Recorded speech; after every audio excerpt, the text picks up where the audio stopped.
Good night.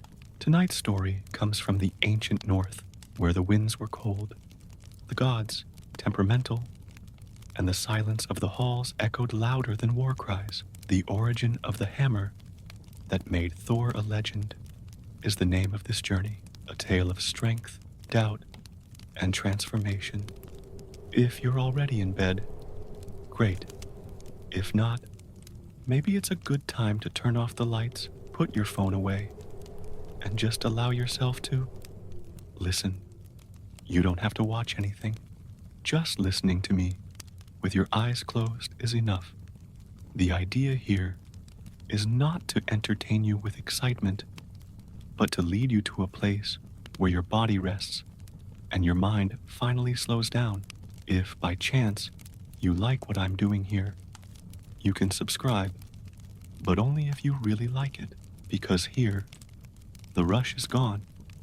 Before he became the god of thunder, Thor was just a young man with plenty of strength and no direction. He grew up hearing that his destiny was to crush enemies and protect worlds, but no one explained how, or with what. The other gods had symbols, relics, wisdom. Thor had muscles and silence, until, in a mistake by another god, Loki, of course, something began to change. Before the thunder, there was silence. Asgard did not yet tremble at the sound of Thor's footsteps. It was a more restrained time, where the gods spoke little and observed each other a lot. Thor, young and impatient, was still searching for where to fit his strength into a world that revered symbols and wisdom more than punches. He grew up hearing that he would be the protector of the 9 realms, but no one explained how that would happen. There were no instructions, there was no manual, there was only expectation and wait. The other gods used sharp words, ancient magic, tricks inherited from previous ages. Thor used his body, and as immense as his strength was, it always seemed incomplete. Something was missing, a center, a focus. He was like lightning that struck in the wrong place, illuminating everything for a second, but building nothing. Odin, his father, watched him from a distance. He knew his son was too strong to be ignored, but too impulsive to be trusted. Sif, on the other hand, saw more, not with the eyes of a warrior, but with those of someone who knew the pain of being too big to fit into the expectations of others. Thor trained often, alone, most of the time. He punched the air as if he could defeat it. He climbed mountains just to shout from the top and hear his own echo. He was respected, yes, feared sometimes, but he was not taken seriously like the other older gods, because deep down he was not yet whole, not without a symbol, not without a visible purpose. He didn't know it, but that lack, that feeling of being almost ready, but not quite, was precisely what would make his transformation possible, because the most dangerous gods aren't the ones who already know who they are. They're the ones who are still searching. Asgard, at that time, was calm, almost boring. The gods strolled among celestial gardens, drank mead, and exchanged stories of past deeds. And Thor? He listened, but had nothing to tell. There was no thunder yet, just clouds, just the quiet discomfort of someone who feels something is coming, but doesn't know what. He had a feeling that one day he would do something great. He just didn't know if that day would come by merit or by accident. And deep within the golden halls, hidden among the false laughter and raised cups, a certain dark-haired god was already beginning to plan the next mess. Because in Norse mythology, everything starts with a mistake, or with Loki, and the silence about to be broken was just the warning. He was already strong enough to topple mountains, but that didn't impress anyone in Asgard. Brute force was almost commonplace there. What made a god remembered wasn't what he could destroy, but what he represented. Thor didn't represent anything yet. He was just formless force, a thunder that didn't yet know where to fall. Odin watched him with patience, mixed with weariness. Thor was his son, but he was also a risk, a force that still didn't know if it wanted to protect or destroy. A warrior seeking war even when there was no threat. The truth is that Thor needed something to set him apart, a mark, a symbol, an instrument that would connect him to his destiny. But at that time, the hammer didn't exist yet. He carried an ordinary axe. Large, yes, but ordinary. It wasn't magical, it wasn't legendary, and most importantly, it wasn't his. It was a weapon borrowed from another god, used as if it were temporary, as if the universe itself were saying, "This isn't forever. This is only until the real thing arrives." And this waiting hurt, not in his body, but in his pride. He saw the other gods with their sacred objects, Odin with his spear that never missed, Freyr with his living sword, Heimdall with his lightning-sharp senses. And him? He had his fists, and an axe that obeyed no one. It was hard to sleep in Asgard when you lived in the shadow of what had yet to happen. Thor knew he was no ordinary god. He knew something in his soul vibrated with a greater destiny. But for how long? How long would he have to wait to be recognized? Sometimes he would look up at the sky and try to talk to the thunder. There was no response. The sky remained silent. Even the wind seemed to ignore him. Sif tried to cheer him up. She said the time would come, that the symbol would come. But Thor didn't want patience. He wanted action. He wanted to prove who he was, to show that he didn't need a magical object to be important. But deep down, he knew he did. Not out of vanity, but because a symbol makes the world pay attention. A god without a symbol is like a king without a crown. He may have power, but no one will kneel. Thor's anxiety grew along with his frustration. He was starting to provoke minor battles just to feel useful. Any invasion of Jotuns became an excuse to vent his anger. But even after winning, the emptiness remained. Because winning with a borrowed axe was not the same as conquering with something that was his, something that represented him. And it was at this point in the story, at this very moment, when everything seemed stagnant, that something unexpected began to move. Not by Thor's will, but by the carelessness of another god. Loki, as always, had done something stupid, something with consequences. And, for the first time, that consequence would end up benefiting Thor.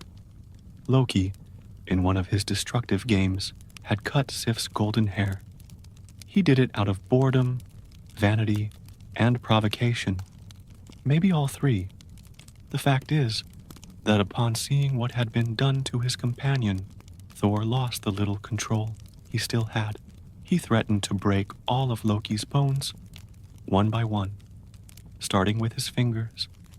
And Loki, always quick on his feet, promised to fix everything. He said he would find the best craftsman in the 9 realms, that he would bring a gift worthy of Sif's beauty, and since he would be in the underworld of the dwarves, he would bring other treasures as well. Why not? Odin listened, laughed humorlessly, and ordered Loki to fulfill his promise. He said that if he returned empty-handed, not even the most elaborate trick would save him. And so, by accident, the thread began to weave. Thor did not know it yet, but in that moment, in the dark heat of Svartalfheim, his destiny would begin to take shape, not as a divine plan, but as the consequence of a bad joke, a mistake, a haircut. And as Thor watched Sif hide her hair under a cloak, something inside him shifted, a sense of foreboding, as if the emptiness he carried was about to find form, as if something was finally coming toward him, something heavy, something ancient, something that would change everything. Loki was not evil, not in the direct sense. He was restless, unpredictable, a constant problem, but also an occasional solution. His gift was chaos, and he used it as an art. He could create conflict as easily as other gods created poetry, and at that time, he felt especially bored. Sif, as always, radiated beauty. Her golden hair seemed made of light. Loki, watching from afar, saw a temptation there, not in the carnal sense, but like a sculptor looks at a perfect stone and thinks, what if I break this just to see what happens? And so he acted. One night, while the gods slept, Loki crept into Sif's chambers and cut her locks down to the scalp. Every golden strand was left on the floor as a taunt. When Sif woke up, she did not scream. She just stood there silently. And that was even worse. Thor, seeing the result, felt a kind of rage that even he had never known. It was not battle rage. It was a deeper, more personal feeling. It wasn't just disrespect. It was humiliation, and Loki knew it. He feigned surprise, then regret, then urgency. You promised to fix everything.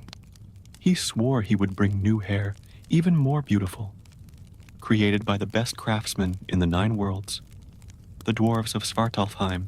Thor didn't believe a word of it, but he accepted, because deep down, he knew that the only way to quench his anger would be to make amends. Odin, when told, just raised an eyebrow. It was always like that with Loki. He caused the damage, then he turned to fix it, and sometimes, in the midst of disaster, something unexpected would appear. Loki set off immediately. He borrowed a winged chariot from Freya, without asking, and dove into the underworld of the dwarves. Svartalfheim was not welcoming.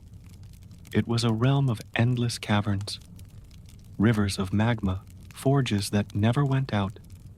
The dwarves lived there as kings of darkness. They created artifacts with uncanny precision, and they were wary of anyone who came from the surface. Upon his arrival, Loki first sought out the sons of Ivaldi. They were renowned for their legendary creations. He enticed them with praise, promises, and a dash of challenge. He asked them to forge 3 gifts: new golden hair for Sif, a spear that would never miss its target, and a ship that would fit in a pocket but could carry armies. The dwarves, full of pride, accepted the challenge. They set to work immediately. The heat from the forge lit up their faces like golden ghosts in the darkness. Loki, satisfied, was preparing to leave when something in his mind flared with malice. Then he met the brothers Brock and Sindri, rival dwarves of the sons of Ivaldi. He approached them casually and taunted them with sweet venom. He told them that their competitors were creating the greatest treasures ever seen. He insinuated that they were outmoded, that no one in Asgard spoke of them anymore. Brock, bitten by pride, took the bait. He said they could create even more powerful treasures. Loki, smiling, proposed a bet. If the gifts created by the brothers were considered superior, he would give up his own head. Brock accepted, but he imposed one condition. During the entire forging, Loki could not get in the way. Loki agreed. Lying, of course. The forging began. Sindri commanded the process. Brock fed the fire with precision. The first item would be a golden boar with a mane of light, which would illuminate the path wherever he walked. Loki, transformed into a fly, tried to distract Brock.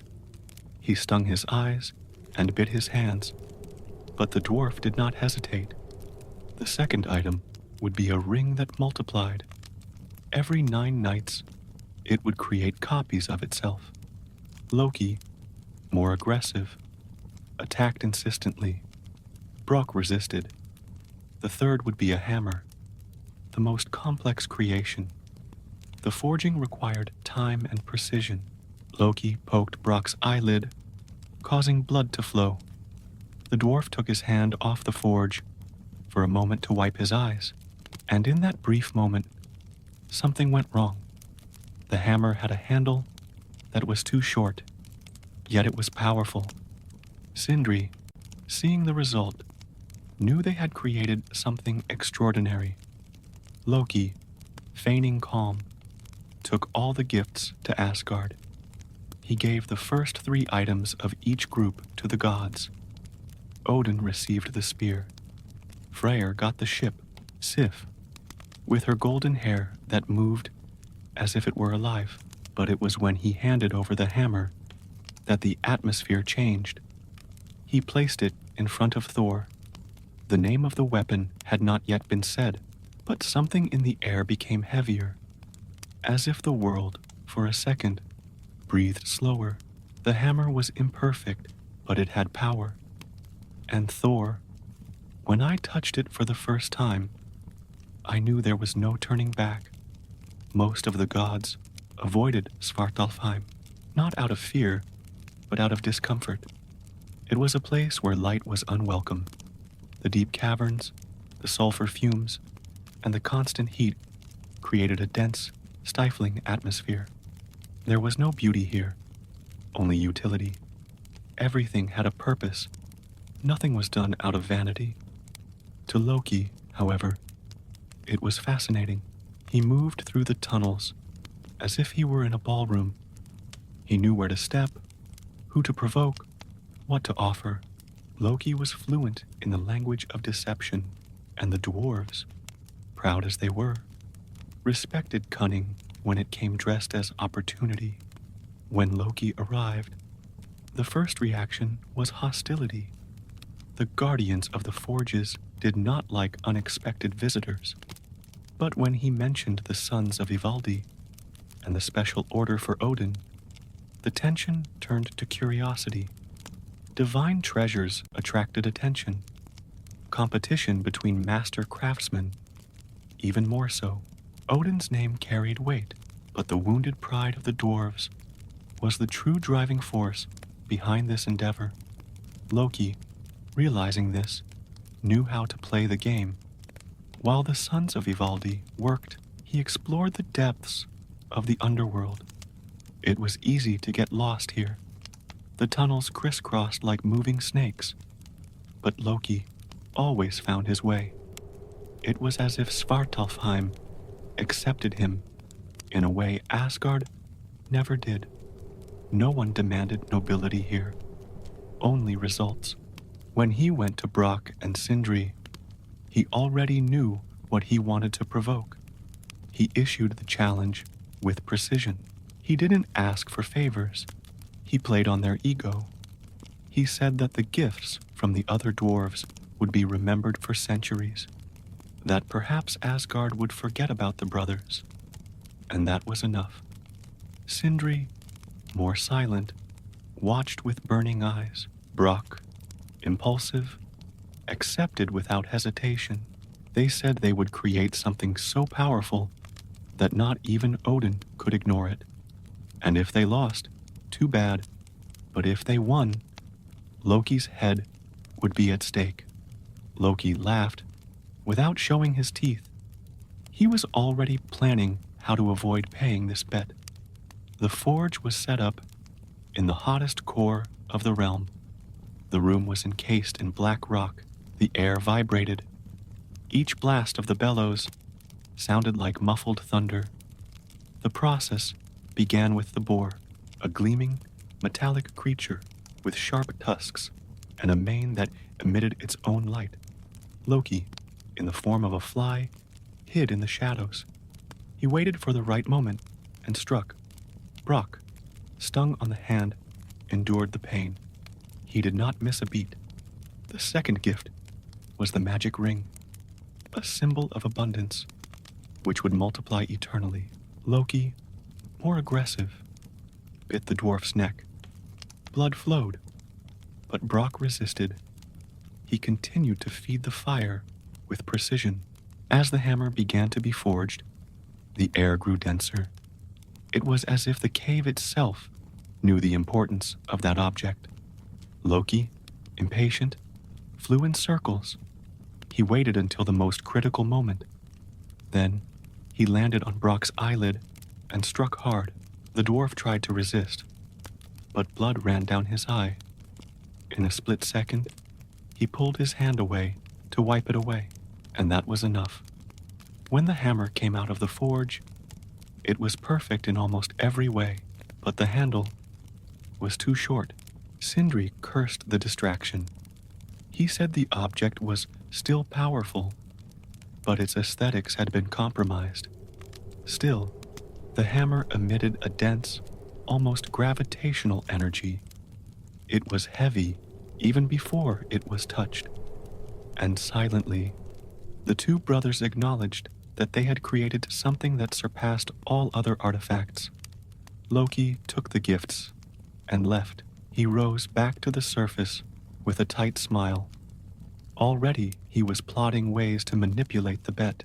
Already he was creating loopholes in the promise.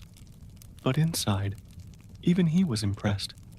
The hammer carried a kind of presence that made the other objects seem like toys. The journey back to Asgard was silent. The stars above the Bifrost seemed to be watching him. For once, Loki did not feel like speaking to them. Upon arrival, the gods gathered to assess the gifts. Odin, ever the calculating one, touched each item with care. The spear, the ship, the ring, the boar, all were wonderful. But when Thor held the hammer, the mood changed. It was as if the room breathed with more weight, as if a new center of gravity had emerged. Thor said nothing. He just looked at the object and felt something ancient inside him awaken. It wasn't joy. It was recognition. He didn't know how, but he knew it was his. The hammer was imperfect. The handle was ridiculous. But still, it was perfect, because it was his. When the gods first held up the gifts, there were no cries of admiration or broad smiles. There was silence, a heavy silence, the kind that leaves no doubt that something important has just happened. The dwarves had accomplished their mission. Even with sabotage, even under pressure, they had delivered artifacts of impressive power. But there was a tension in the air. It wasn't just the presence of the hammer, it was what it was beginning to provoke in those who saw it. It was no longer just about the value of the objects. It was about what they represented. The sons of Ivaldi proudly presented their three gifts. Sif's golden hair, so vibrant that it wove into her scalp as if it had always been there. The spear Gungnir, which Odin held as if he knew it would one day pierce more than flesh, and the ship Skidbladnir, which folded like paper and expanded like an army. Brock and Sindri, in turn, brought the ring Draupnir, the boar Gullinbursti, and finally Thor's hammer. Thor looked at the object without haste. It was unadorned. No gold, no carved runes. It was simple, crude, functional, but its weight was absolute. As he touched it, he felt a pulse, not physical, but internal, as if the hammer had a heart, as if it had been waiting for him. The handle was too short, the result of Loki's sabotage, and it did not go unnoticed. Sindri stepped forward, explaining the flaw with dignity. He said it was not his fault, but the insects that had messed up the forge at the crucial moment. Everyone knew that this insect had a name. Loki, smiling with his eyes, made a point of praising the boldness of the creation. He said that the flaw made the hammer unique, even more practical, that Thor, with his strength, did not need long handles. No one laughed. Loki's irony did not ease the tension. Odin, as judge, was supposed to decide which of the two groups had created the better gifts, but he realized there was no fair comparison. Each artifact had a unique power. The spear was unbeatable in accuracy. The ship could carry entire armies in one pocket. The ring created infinite wealth. The boar ran faster than any horse. But the hammer could destroy mountains, create storms, slay giants, protect worlds. The decision was made in a few words. Brock and Sindri had won. Loki, technically, would lose his head. And that's when the distrust deepened. Loki, with rehearsed calm, argued that he had promised the head, yes, but not the neck. And to remove the head without touching the neck, the dwarves would need to perform impossible magic. Odin, perhaps tired of the confusion, authorized only that Loki's lips be sewn together, and so it was done. Brock took out a needle as thin as a feather and sewed the trickster god's mouth shut without ceremony. Loki did not scream. He just narrowed his eyes. It was the only time in ages that he had been silent, and during that brief silence, Thor stood still, hammer in hand. No one dared interrupt that moment, because what was happening here was more than a surrender. It was the foundation of a symbol. The hammer was given a name, Mjölnir. No one knows for sure what it means. Some say it means grinder. Others associate it with the sound of thunder, but the name mattered less than the bond that had just been formed. Thor didn't just hold the weapon, he became part of it. And in return, it became part of him. Odin stepped closer. He touched the hammer with one finger and murmured an ancient incantation, a seal of acceptance. He said that only one worthy would be able to lift it. But in that moment, no one doubted Thor's worthiness. For the first time, he was not just strength in search of purpose. He was a full god, not because of the hammer, but because in receiving it, he knew that he now carried a weight greater than any battle, the weight of expectation. As the other gods returned to their halls, Thor stood there, alone with the weapon. He looked at it as if looking into a mirror. He didn't just see power, he saw responsibility, perhaps even destiny. He was no longer just a warrior waiting for the next fight. Now, he was the symbol of the protection of the 9 realms, and Mjölnir, silently, seemed to agree. Thus the thunder god finally found his form.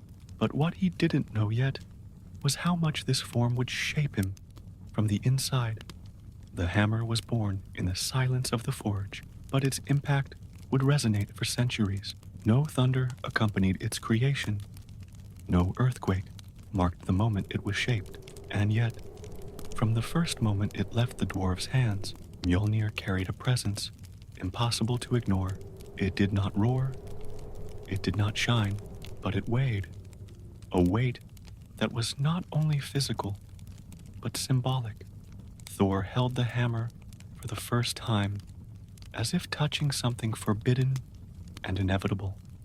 The metal was still warm, as if the forge of Svartalfheim pulsed through it.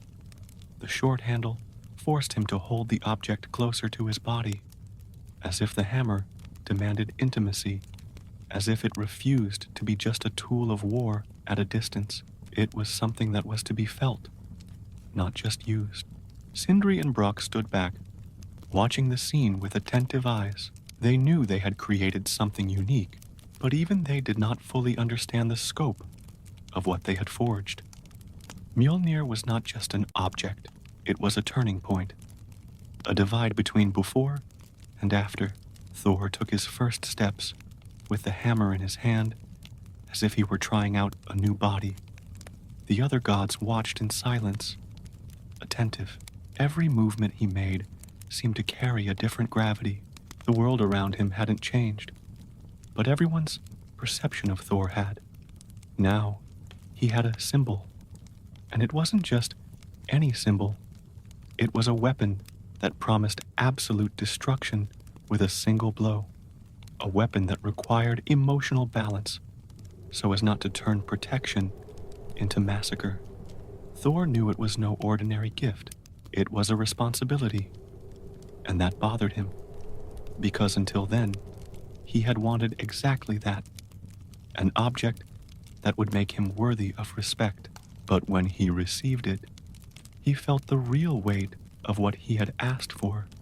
He was no longer a warrior seeking recognition.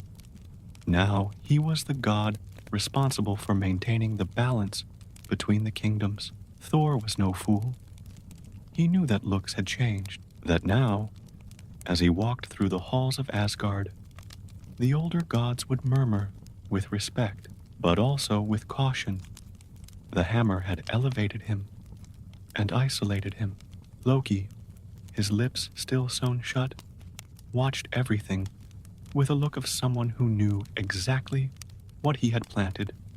Perhaps he had not planned it all, but he understood the effects.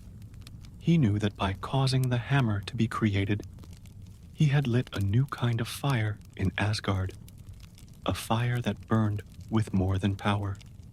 It burned with meaning. Odin, as usual, said little. He simply approached and touched the hammer with 2 fingers. He murmured ancient words, sealed spells of return and protection. He declared that Mjölnir would always return to Thor's hand, no matter where it was thrown, and that only those who were worthy would be able to lift it. The word worthy hung in the air, echoing between the golden columns. No one knew exactly what it meant. Courage, loyalty, purity. It was an open word, full of possibilities and traps. Thor pretended not to care, but doubt had been planted. Was he truly worthy, or was he just the strongest available at the moment? The next few days were strange.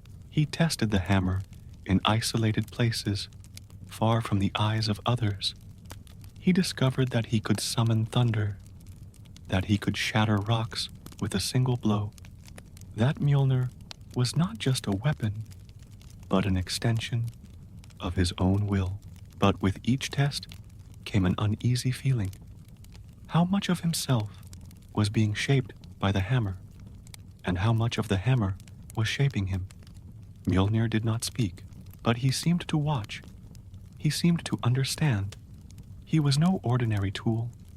He was a symbol with a will of its own. And even when silent, he demanded answers. Thor began to feel something he rarely experienced: caution. Not fear, but the kind of alertness one only feels when faced with the unknown. He wanted to prove that he deserved the weapon, but to do so, he would have to discover who he was outside of battle. The hammer had been born, and with it, the myth of Thor began to take shape. There were no wars yet. There were no epic victories yet. Just a new weight in the hands of a god who until then had only known strength as a language. Now he would have to learn a new one, that of responsibility, that of control, that of patience.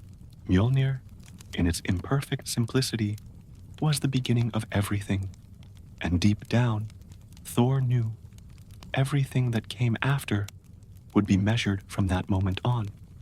Odin sat on his throne as all present were gathered before him. The atmosphere in the great hall of Asgard was subdued but intense. There was no celebration, only anticipation. It was time for judgment. Loki's wager demanded a verdict, and no god would dare contradict Odin's word. To his left, Thor held Mjölnir tightly. The hammer seemed to rest naturally in his hand, as if it had always belonged to her. To his right, Freyr admired the magical ship that folded and hid itself like a pocket rag. Sif stroked her newly created golden hair, now as bright and vibrant as fields in the sun, and Loki, his lips still sewn shut, tried to hide his uneasiness. The moment he had caused was now beyond his control. Odin began with the basics. He called the sons of Ivaldi and examined their creations. The spear Gungnir was his personal favorite. The precision, the balance, the enchantment that made it infallible, all of it was impressive. The ship, Skidbladnir, was practical, powerful, magical. It could be kept in a pocket, but it could cross the seas with always favorable winds. And Sif's hair, well, it restored more than just looks. It restored the dignity of a goddess. Next came Brock and Sindri's gifts. First, the ring Draupnir. Odin held it for a little longer than necessary. Multiplication rings were more than jewelry. They were promises of continuity, of expansion. The boar Gullinbursti drew curious glances. Shining, swift, made of living gold, it was a sacred animal, but also a weapon of war. It could run at the head of armies, cutting a path in total darkness. Finally, Mjölnir. The hammer was presented by Thor, but there were no words. He simply lifted the object and placed it in front of Odin. Everyone felt the change in the air. The atmosphere grew heavier, as if time itself were awaiting the decision. Odin touched the hammer, turned it between his fingers, tested its weight. He said that there was an imperfection in the handle, but it was compensated by a power that other objects could not come close to achieving.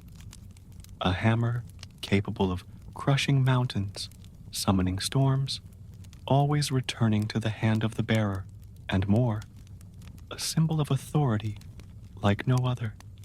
He turned to everyone present and spoke. He said that the three gifts from the sons of Ivaldi were beautiful, useful, magical, but the ones created by Brock and Sindri surpassed known limits. The hammer alone surpassed any other creation. The trial was over. Brock and Sindri had won. Loki, according to the rules of the bet, would have his head claimed. Brock, satisfied, walked towards him with a small ceremonial axe. But Loki, even without being able to speak, gestured strongly. He showed his neck, then pointed to his lips. Thor watched from afar, with the hammer in his hand, already foreseeing the trickery. Odin, his expression stern, asked what Loki meant. A scribe interpreted his gestures. He had promised the head, but not the neck. Therefore, no one could cut off his head without injuring the neck. A legal trap. A loophole. Odin frowned, then nodded with suppressed irritation. He said that Loki's logic was devious, but sound. Brock, frustrated, muttered that at least his mouth could be shut, and so it was done. They sewed Loki's lips together with wrought iron wire. The pain was not screaming, but the discomfort was. For the first time in ages, Loki was silent, and while the gods debated the implications of victory and deceit, Thor stood still, staring at the hammer in his hand. He felt no pride. He felt unease. Judgment favored him. True, but with it came the realization that nothing would ever be the same again. Mjölnir was his now. With it came expectations he had not asked for. The respectful looks began to bother him. They were not looks of affection, but of tense reverence. Thor was beginning to understand that the symbol he had always wanted came with a role he still didn't know if he wanted. Protecting the 9 realms was a nice phrase, but it implied decisions. It implied sacrifices. It implied choosing between the good of all and his own desires. And Mjölnir, quiet as always, seemed to have known this from the beginning. Thor walked alone through the halls of Asgard. The celebration was over. The gods had dispersed, and the hall had returned to its usual silence. But inside him, everything still vibrated. Mjölnir was heavy in his hand, not because of the metal, but because of its presence. The hammer made no noise, did not pulse with light, but it seemed alive, as if it was waiting for something from him. Thor did not know exactly what. For the first time since he had become a true god, he felt watched, not by the other gods, but by the responsibility he now bore. The feeling was new, strange. He had spent his life being seen as a potential warrior, strong, impatient, courageous. But now, with the hammer, everyone looked at him differently, no longer as someone expecting action, but as someone demanding wisdom, as if the symbol in his hand demanded a kind of balance that he didn't yet know he had. He left the halls and walked to the edge of the Bifrost. The bridge gleamed beneath his feet, but the sky was dark and still. Thor looked out over the horizon. He took a deep breath. He tried to understand why he was not happy. He had always wanted respect. He had wanted to be taken seriously. Now he had all that, and yet there was something inside him that would not fit. It was like a tight suit of armor. The recognition was heavy, uncomfortable. It tasted like duty. He sat down on the edge of the bridge and placed the hammer on the ground. The metal touched the surface with a dry, firm sound. It didn't seem sacred at that moment. It just seemed inevitable. Thor ran his fingers over the head of the hammer. There was no frills, no luxury. It was raw, like him. Maybe that was why they fit so well together. The problem was, he didn't want to be just the brute anymore. He wanted to be understood. He wanted time to think, to feel. But now, with Mjölnir, time was exactly what he didn't have. The hammer was a constant summons, a reminder that at any moment, something could happen. An enemy could emerge. A crisis could begin. He would be called upon, always, because he was the wielder. He remembered Sif. He remembered her hair being cut, the embarrassment she had felt, and how it had all led to the hammer that now hung between them. She had said nothing during the celebration. She had just stared. A long, calm stare, but Thor could read that silence. She saw what he saw too, that something had changed forever. He wondered if he could still laugh with his friends, like he used to, if he could still make mistakes without being judged, if you could still say no to an order. Mjölnir didn't seem to allow that. It seemed to have its own demands. It was as if, by accepting it, Thor had signed an invisible contract, a pact with fate. He closed his eyes for a moment. He tried to remember who he was before the hammer. He remembered the impromptu fights in the hills of Asgard, the pranks with Loki, the afternoons when he would spend hours throwing rocks just to see how far they would go. It was a simple freedom, a time when he could just be. Now, every gesture would have weight, every word, consequence. Mjölnir had not only brought power, it had brought expectation. And Thor, for the first time, felt doubt, not about his worth, but about his path. What to do now, that what he had always wanted had become a burden. The answer did not come. Perhaps it never would. What came was the distant sound of the wind, and for a moment he imagined it was the hammer whispering, not with words, but with intent. It was as if Mjölnir were saying, "You are not yet the god you need to be, but now you have the chance to become one." Thor opened his eyes and looked up at the sky. He was not looking for signs or approval. He was simply looking for peace. The peace that comes from accepting what cannot be changed. He stood up slowly. He picked up the hammer. He felt its weight, and this time, he did not try to resist. He knew that, from that moment on, everything he did would be watched, not by others, but by something deeper, by his own idea of who he was supposed to be. The hammer was his, but he was also now the hammer's, and together they would have to figure out what that meant. No rush, no certainties, just one step at a time. The first battle came before Thor was ready. There was no time for formal training or long reflection. The frost giants, ancient enemies of Asgard, swept across the border like a silent storm. They came with speed, strength, and coldness. They left no warning, only deep scars in the mountains, and the sharp smell of the Jotunheim wind. Heimdall was the first to see it.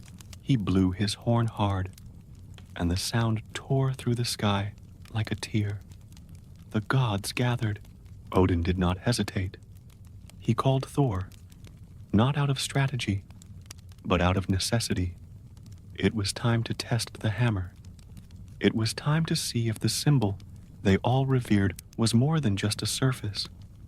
Thor felt his stomach turn at the call.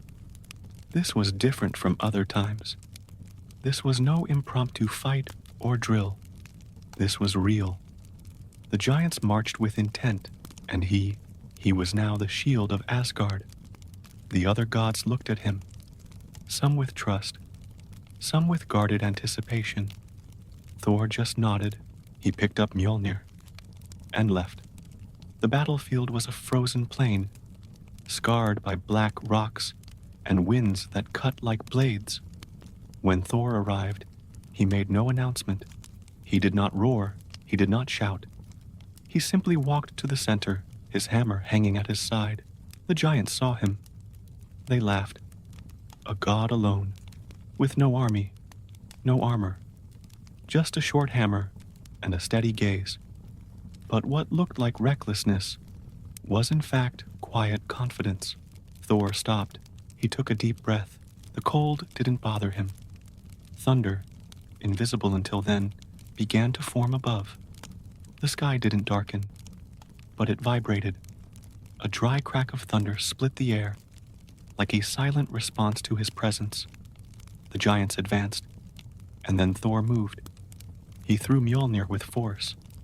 The hammer flew like a living arrow, spinning through the air with cruel precision. When it hit the first giant, the impact was absolute. It didn't just break bones, it broke the enemy's logic. The gigantic body fell without a sound. The hammer returned immediately to Thor's hand, as promised, as predicted, but nothing had prepared the gods for the sensation of seeing it happen for real. He continued, not with fury, but with rhythm. Every movement was precise. Every throw was sure. The hammer swung, smashed, returned. It was a strange dance between brutality and control, and in the midst of the violence, there was something almost solemn. The giants resisted. They hurled ice, rocks, roars, but Mjölnir tore through everything. There was no shield that could stop it. There was no spell that could slow it. And Thor, little by little, realized that he was not just winning. He was being transformed. He could feel the power building, adjusting itself to his body, adapting to the rhythm of the battle. It was as if the hammer was not a weapon at all, but an extension of his own soul, a mirror. And what he saw, reflected back, was not just strength. It was judgment. Every blow demanded responsibility. Every fallen enemy left an internal mark. He was no longer a brash warrior, he was now a divine executioner, and that had consequences. When the last giant fell, silence returned. Thor stood still, hammer in hand. He looked around. There was no celebration. There was no joy. Only bodies, cracking ice, and the distant sound of the winds. The gods arrived shortly after. Odin, in front, watched the scene with ancient eyes. He said nothing. He only nodded. His son had accomplished his mission. But Thor did not feel victorious. He felt older, as if each blow of the hammer had aged a piece of his soul, not physically, but in his consciousness. Absolute power brought a loneliness that was difficult to explain. The others did not understand. They only saw the deed, but he, who held the hammer, knew the invisible weight that came with each gesture. On his return to Asgard, Thor did not celebrate. He walked in silence. The gods greeted him, some with pride, some with caution. He simply passed. Mjölnir, slung across his back, seemed heavier than before, and it was not from use. It was from what he had revealed. The battle had proven that he was strong enough, but it had also made it clear that from now on, his every action would be measured, observed, interpreted. He was no longer just a god. He was a symbol in motion. And symbols do not rest. They only persist. Thor entered the main hall without saying anything. He placed his hammer on the floor and sat down. And there he sat, silent, as the thunder outside began to fade, as if to say, the storm has passed, but it has not gone away. It has merely changed location. The victory was undeniable, but the feeling that remained afterward was not light. Thor had won the first battle with Mjölnir. The enemies were dead, the border was secure, and Asgard was preserved. But he did not sleep that night. He sat in silence, with the hammer at his feet, staring into the void as if waiting for something that would not come. The hall of the gods was silent, except for the distant echo of conversations that still whispered between the corridors. The other gods were celebrating.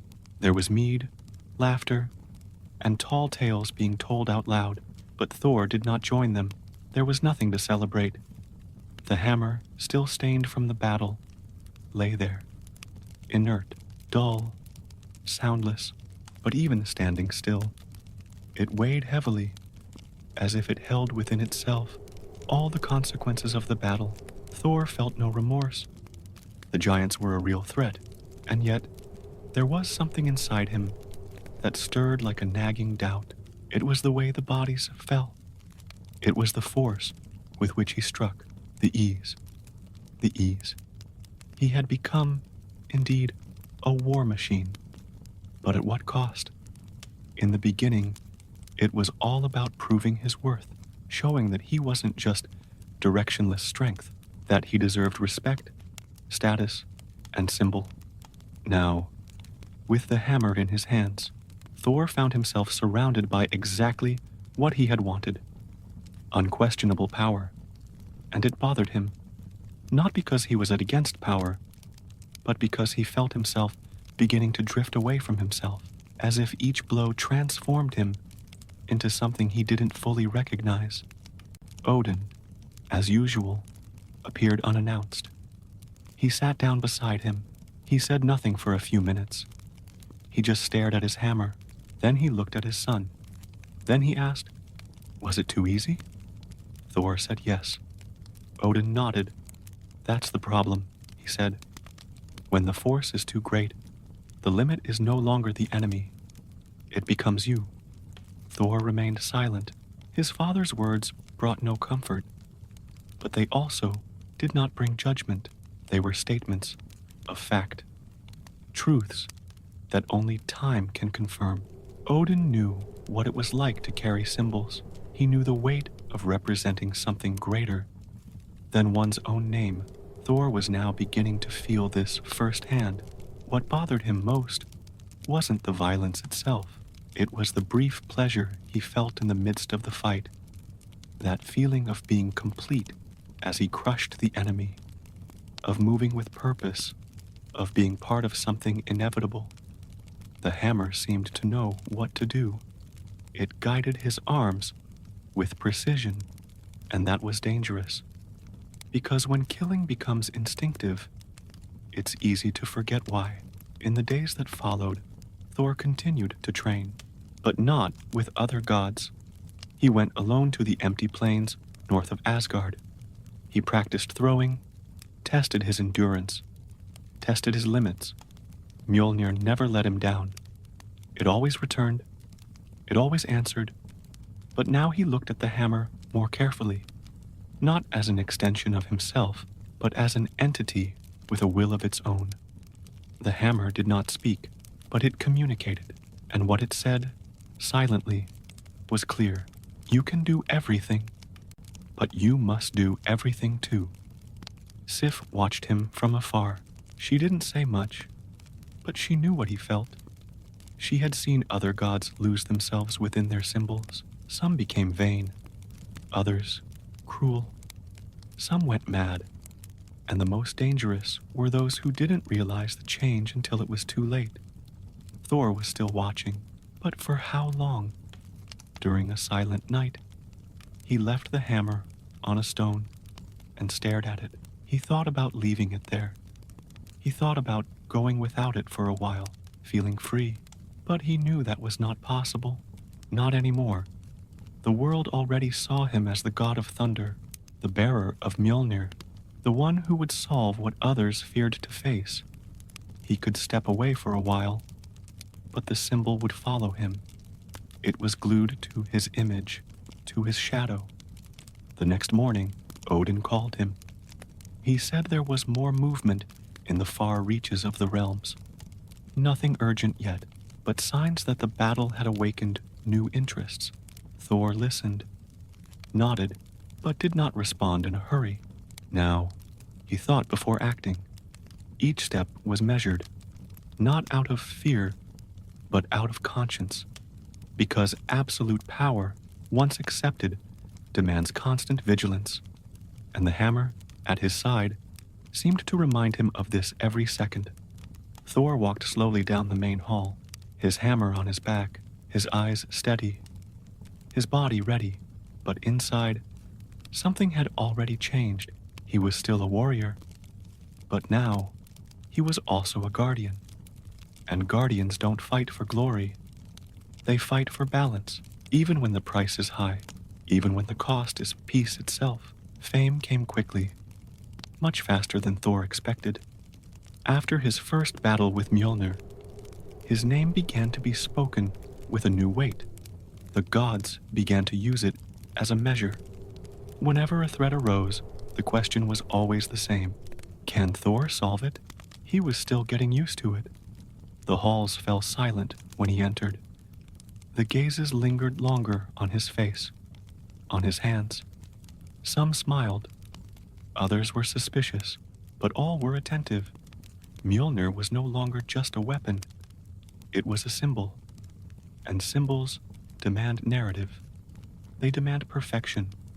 At first, Thor tried to keep it simple. He walked with measured steps and spoke little, but it was difficult. Power was beginning to invade not only his body, but his very way of being. It was like an invisible armor glued to his skin. With each compliment, with each admiring glance, something inside him grew. A pride that was not explosive, but subtle. A pride that disguised itself as deserving. He had fought. He had won. It was only fair that he be recognized. And that was when the imbalance began to creep in. Small, at first. Thor began to get irritated by the slowness. He began to correct other gods in public. He complained about orders being given late. He questioned decisions that didn't include him. He began to consider that, perhaps, he knew more than the others. After all, he was the one holding the hammer. He was the one protecting the kingdoms with a gesture. Who else had that power? His old friends began to drift away, not out of fear, but out of discomfort. Sif watched him warily. She knew the fine line between confidence and arrogance, and Thor was beginning to cross that line more often. He began to treat the hammer as something that empowered him, not just as a tool. Mjölnir, on the other hand, remained silent. It always returned to his hand. It always obeyed, but its presence seemed colder, more rigid, as if it were waiting for something. Loki, his lips already undone from the punishment, spoke again, and as always, he chose the right moment. He approached Thor on a silent night. While he was training alone, he stood still for a while, watching. Then he said, "What you do is beautiful, but do you know what is harder than lifting that hammer? Knowing when not to use it." Thor did not answer, but the words remained. They were poisonous, like everything Loki said. But sometimes poison also reveals hidden wounds. Odin noticed the change. He didn't say anything directly, but he began to include Thor in fewer meetings. He began to send other gods on lesser tasks. Thor noticed, and he felt betrayed. He thought he was being punished for being too strong, but that wasn't it. He was being watched, tested in ways he didn't understand. Because power isn't measured by victory alone. It's measured by the response to silence, to absence, to temporary oblivion. It was Sif who truly confronted him. One night, after a ceremony, she found him alone. She told him that he had become everything he had always criticized, that he was closing himself off inside his own reflection, that he had traded the lightness of his old days for a weight no one asked him to carry alone. Thor tried to argue. He said he was doing what needed to be done, that it was his duty, but deep down, he knew she was right. The hammer, at his feet, seemed to hear everything, motionless, but present. And at that moment, Thor understood that he was beginning to become a hostage to its own symbol, that Mjölnir gave power, but also held him back, that every time he lifted it, without thinking, he lost a bit of his own voice. He didn't want to be just the hammer. He wanted to be someone outside of it, someone who could make mistakes, doubt, breathe without needing approval. That night, he didn't sleep. He sat there, watching the stars. He remembered when he was just a young god, with no symbol, no purpose, just brute strength and vague dreams. He had been freer back then, lighter. Now he was respected, but respect came with distance, with isolation, with constant expectation, and this was slowly turning him into something he didn't recognize. Mjölnir was there, still obedient, but Thor knew the hammer wasn't the problem. The problem was him. It was what was allowing the symbol to become the identity.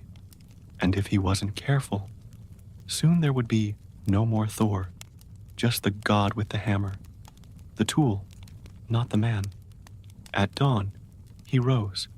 He picked up the hammer more gently than usual, and for the first time in days, it felt lighter, not because he had changed, but because he had begun to understand what he had to carry and what he could let go of. Pride was a weight that was not part of the weapon. It was a choice, and choices he could still make. Odin did not raise his voice. He did not need to. A short order, given in a low voice, was enough to change Thor's fate, at least for a while. "You must leave." That was all he said. And Thor, still inflated by pride, hesitated. But he did not argue, because even in his vanity, he still recognized his father's power. And more than that, he recognized that perhaps he was really going too far. The exile was not violent, nor dramatic. It was not imprisonment. It was separation. A forced pause so that the internal noise would subside. Odin did not expel him. He simply pointed him in a direction, the mountains north of Asgard, where the wind cut more than steel, and the silence spoke louder than any advice. Thor left without saying goodbye. He took only Mjölnir and a thick cloak. The other gods did not try to stop him. Some seemed relieved, others remained silent in respect. Sif did not accompany him. She understood that this journey had to be made alone, and he knew it too. He did not want an audience, he just wanted space, and perhaps, although he would not admit it, he wanted to hear what was left of his own voice. The mountains were unlike anything else in Asgard. They had no golden halls, no chants, no divine presences. They had rocks, wind, and a chill that penetrated to the bones. Thor chose a high cave near the abyss, where the sound of the wind became constant. There he set up a simple shelter. He didn't need comfort. He needed distance. His hammer was nearby, always within reach, but he avoided touching it. In the early days, the silence bothered him. It was like a mirror without a reflection. Nothing to face, no enemies, no mission, just himself, with his own thoughts. He thought about going back, about proving that he was ready, but every time he looked at Mjölnir, he felt that something was still not right, that inside him, the most important battle had not yet ended. He began walking along the rocky trails. I watched the sky, the animals that passed by, the clouds that seemed to descend to touch the peaks. Each step was an attempt to clear his head, to find some answer that made sense. He remembered his childhood, when he tried to lift rocks that were bigger than he could handle, when he laughed when he fell, when he failed, when he tried again. That version of himself was distant now, but it still existed, hidden under layers of duty and pose. Over time, he began to hear more than the wind. The silence of the mountains had a rhythm, a kind of primitive wisdom. They did not judge, did not demand. They were just there, firm, eternal, enduring everything in silence. Thor felt that there was something to learn from this, that perhaps this was true strength, being whole, without needing to prove anything. At night, he would sit on the edge of the cliff. He would watch the stars. The cold bit his face, but he didn't move. The hammer lay beside him, motionless. And there, in that icy solitude, Thor began to feel something different. Not longing for Asgard, but longing for himself, for the simplicity he lost when he became a legend, for his spontaneous laughter, for his lightness, for the absence of expectations. One morning, a storm formed. Lightning flashed violently across the sky. Thor stood up. His instinct screamed, "Call the thunder, use the hammer, control this." But he didn't move. He just watched. For the first time, he let the sky roar on its own, and he understood that he didn't need to control everything, that sometimes chaos also has its function. The storm passed, as it always does, and Thor remained there, wet, covered in mud, but at peace. Days turned into weeks, and slowly, his pride began to melt, not out of regret, but out of clarity. Time away showed that the hammer didn't make him a better god, just more visible. True power, perhaps, lay in knowing when not to act, when to just exist. One day, he picked up Mjölnir again. He felt its familiar weight, but now it was different. It was a familiar, accepted weight, no longer a symbol to impress, but an extension of who he was. With all his mistakes, fears, and lessons learned, the hammer didn't change. He did, and that was enough. The next morning, he descended from the mountains. There was no announcement. There was no audience. Just firm steps, clear eyes, and an inner silence that had not existed before. Thor was returning. not to reclaim a throne or a position, but to live a more whole life. Now he understood. Exile was not punishment, it was healing. And Mjölnir, always present, now seemed truly his, because finally he knew who he was, with or without the hammer. The nights in the mountains were cold, but they also brought dreams, not ordinary dreams, full of disconnected figures or masked desires. They were deep, silent dreams, dense as mist, and Thor, even awake, carried in them a weight that he could not ignore. The stones around him seemed to absorb his thoughts, and when sleep finally came, he was pulled into himself, as if sinking into a bottomless lake. On those nights, he returned to his childhood. He saw his mother, Jord, the goddess of the earth, with calm eyes and a slow voice. She did not say much. She just watched him with a look that mixed patience and firmness, a look that seemed to know everything but did not rush anything. In these dreams, Thor held no hammer. He was just a boy with tangled hair, running barefoot through the trees, trying to reach the horizon with his hands. He saw himself small, trying to lift rocks too big for him, shouting to the wind as if he could call the clouds by name. He felt, back then, a freedom that now seemed distant, a lightness that the hammer had silenced. Sometimes in his dreams, Jord would speak. Her voice was low, almost a whisper. "Not everything that grows needs to become a weapon," she would say. "Strength that does not know how to rest becomes poison." Thor would wake before he could answer, and lie there, staring at the stone ceiling, trying to understand what she meant, because he still believed in strength. He believed in protection. But now, he was beginning to doubt the urgency with which he used both. In other dreams, he saw Asgard from afar, a golden kingdom, seen from high above the clouds. It seemed untouchable, serene. But when he tried to get closer, everything crumbled like sand in the wind. It was as if the place no longer wanted him, as if the throne, the halls, the other gods had moved on without him. The feeling was uncomfortable, but also liberating, because there, in that ruined image, Thor realized that perhaps he had never completely belonged there.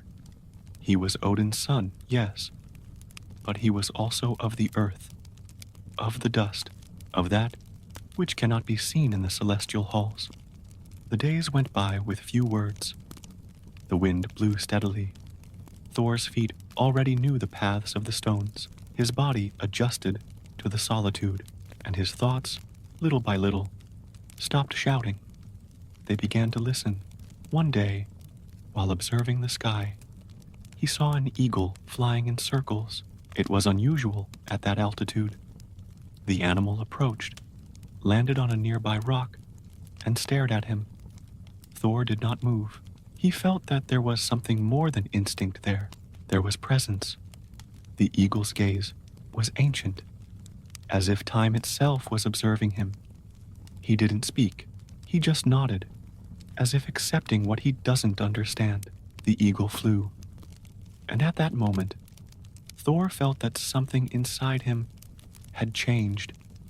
He couldn't say what, but it was as if, little by little, he was remembering something he never knew he had forgotten, and that, in order to move forward, he needed to recover, not an exact memory, but a feeling, that of belonging to nature, and not just to war. He began to dream of Yggdrasil, the tree that supports the 9 worlds. He saw its roots immersed in deep waters. He saw its branches touching the stars. In one of his dreams, he walked among the branches of the tree, as if he were crossing his own destiny. And there, in the middle of the eternal foliage, he found a hammer left on the ground. It was Mjölnir, but rusty and forgotten.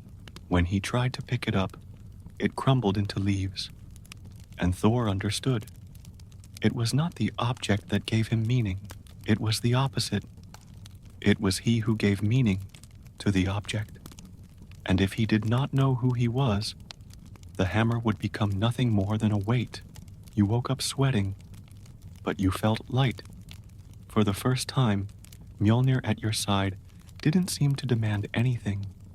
He was just there, present, accepting the pause, as if he was tired too, as if he wanted silence too. Thor looked up at the sky and murmured a thank you, not to Odin, nor to the gods, but to the earth, to the wind, to his forgotten mother, Jord, who taught him to observe without judging, to wait without rushing, to listen to what is not said. That morning, he didn't train, he didn't strike anything, he didn't call for thunder, he just walked, he breathed, he listened to the small sounds of the world around him, and he understood that perhaps the greatest strength was not in breaking rocks, but in knowing how to let a flower grow among them. The mountain remained firm, the wind remained cold, but inside him there was warmth, not of battle, but of memory, of origin, and of return. Thor thought he would have more time to breathe, to think, to listen to his own steps, without the noise of responsibility. But the world does not wait for the reflection of the gods, and chaos, especially, is in a hurry. Loki returned without warning. He appeared among the rocks, as if the wind had brought him, smiling, as if he already knew the answer to a question that no one had asked. Thor saw him, and did not get up. He remained seated, with Mjölnir resting at his side. Loki approached with exaggerated caution, as if he feared a blow that, in truth, he wanted to provoke. "You're different," he said. Thor just looked up, quieter, less flammable. The teasing was carried with a thin smile, but there was something else, an edge behind the irony. Loki wasn't here just to mock. He brought news, and as always, he brought trouble. He sat down on a nearby rock without asking permission. They were silent for a while. The wind rustled between the rocks. The world seemed to hold its breath. Then Loki spoke bluntly. "The border with Jotunheim has moved again. There is movement among the giants. They have not forgotten what you did." Thor had expected this. His victory would not be forgotten so soon. But Loki continued, "What worries me is not the giants. It is the gods. They are restless." Thor turned his face slowly. He didn't ask why. Loki answered anyway. "You have been absent. Many have grown accustomed to it. Others have begun to make plans." It was typical of him to mix venom with truth, to mix warning with intrigue. But this time, there was something more concrete in his voice, something close to sincerity. "And you? Who are you with now?" Thor asked tonelessly. Loki gave a half smile. "Myself, as always." Then he grew serious. "But even I know when something greater is coming. There are cracks in every realm, and like it or not, people still look to you when they appear." Thor remained silent. He picked up the hammer, felt its weight in his hand. It was no longer a symbol of pride. It was simply a tool, an accepted responsibility. "Why have you come?" he asked. Loki hesitated, and that was rare, because even with all I've done, I would still rather see a world where you hold that hammer than one where someone worse does. It was the closest thing Loki could come to a compliment, and Thor, oddly enough, believed it. There was something in his eyes, a shadow of fear perhaps, that didn't match his mocking tone. The conversation ended there. Loki left as he had come, quietly, but he left behind a sense of unease that Thor couldn't ignore. The following days were silent, But the mood had changed. Thor began to observe the skies more closely. He knew that peace was fragile and that his exile was coming to an end, not by choice, but by necessity. He no longer had the luxury of absence. The world was moving again, and with it, his roles were beginning to take shape again. At night, he dreamed of the Yggdrasil tree again, but this time there were cracks in its trunk, small but visible, and in them, ice insects moved. They hissed soundless words. When he touched one of the cracks, Thor woke up. His body was calm, but his mind, agitated. It was time to go back. Not because everything was resolved within him, but because it was what needed to be done. He gathered his things, which were few. He picked up Mjölnir naturally. Now, the hammer seemed to fit better in his hand, not because it had changed, but because Thor no longer forced anything. He walked to the edge of the mountains and looked at the horizon. Asgard was there, waiting, or not, but he would go anyway. As he crossed, he felt the wind blow behind him, like a subtle push. It wasn't dismissal, it was a reminder of where he came from, of what he had learned, of what he had left behind, and of what he still needed to protect. Loki could lie, but the signs couldn't. Something was about to happen, and Thor, now more whole, was ready. When he reached the gates of Asgard, there was no announcement, just footsteps. Mjölnir, at his waist, steady eyes, and a silence that said more than any war cry. He had changed, and soon the world would change too, because the approaching shadow was not made only of giants. It was made of doubts, fragile alliances, and difficult choices, and at the center of it all was a hammer, and the man who finally learned how to use it. The cold returned, but not the cold of the mountains where Thor had exiled himself. It was an older, more aggressive cold, a cold that came with war drums and heavy footsteps. Jotunheim was moving. The giants, humiliated by their previous defeat, had not forgotten, nor had they forgiven. The border between the realms began to dissolve into ice and silence. Spies brought reports of armies marching. Ancient magics, long sealed away, were reactivated. It was clear that this was no impulsive attack. This was revenge.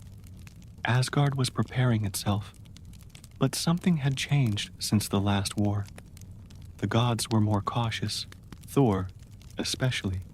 He had returned from the mountains with different eyes. He walked calmly, spoke less, but when he spoke, everyone listened. He was no longer the impetuous warrior he had been before. He was different, more restrained, more dangerous, perhaps. Odin called him to the council. He explained the situation, listened to the reports. After everything, he turned to his son. They are coming, and they are coming to destroy. Are you ready? Thor nodded, not enthusiastically, but with acceptance. It was what had to be done. Alongside Heimdall, Loki, Freyr, and others, Thor prepared himself. But he made no speeches. He asked for no blessings. He simply looked at Mjölnir and, in a silent gesture, raised it towards the sky. The thunder responded softly. It was not the roar of before. It was a whisper, a warning, as if to say, now we know what we are doing. The battlefield was not open. It was a frozen gorge between Asgard and Jotunheim, a narrow, treacherous place, where every step could be a trap. Thor led the way, not out of vanity, but because he knew the way. He had been here before. He knew where the wind changed direction, where the ice was thinnest, where the giants tended to hide. The war began as almost all wars do, with silence.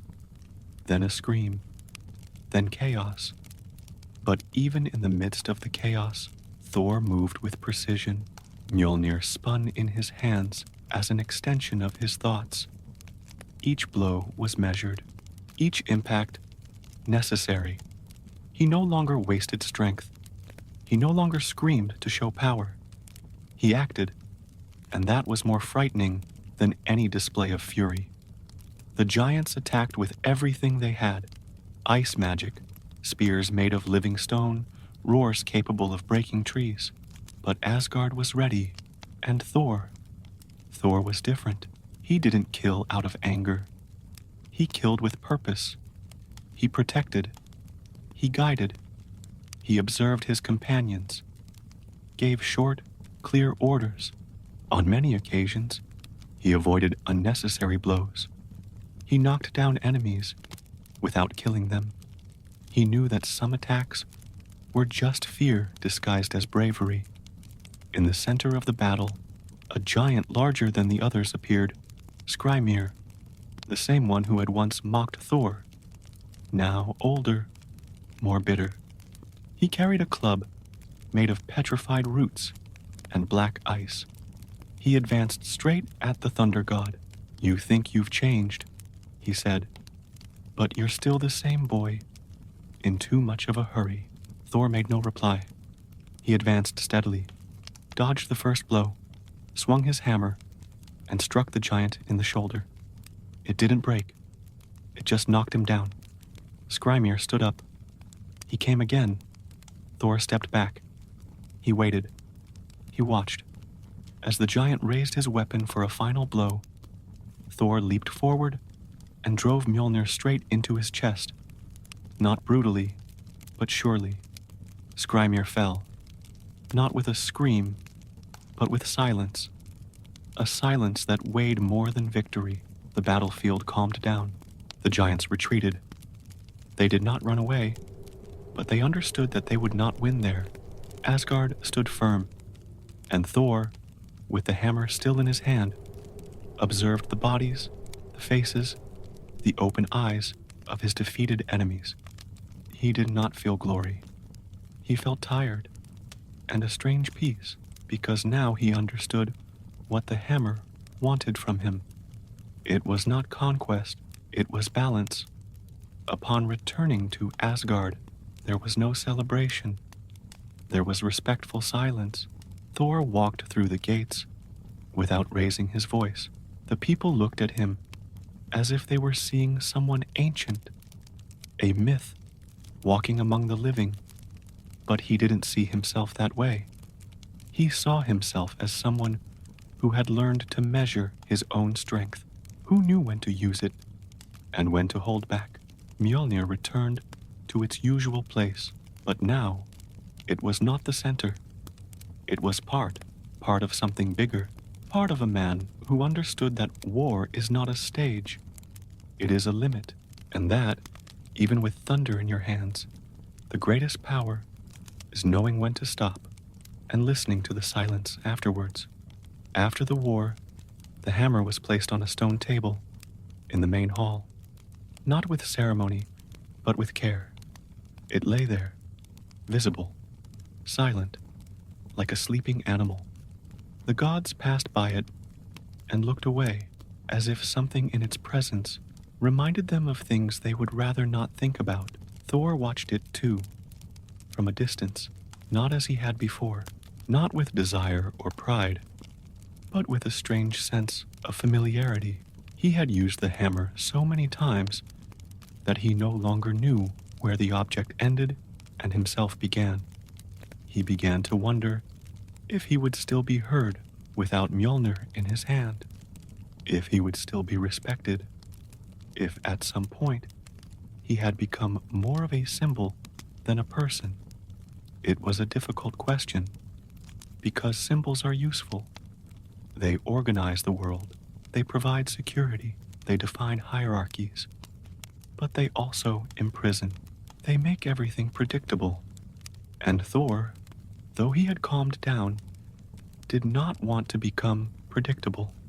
In conversations with the other gods, he began to notice a subtle distance, a hesitation in their eyes, as if they no longer knew how to deal with him without the context of war.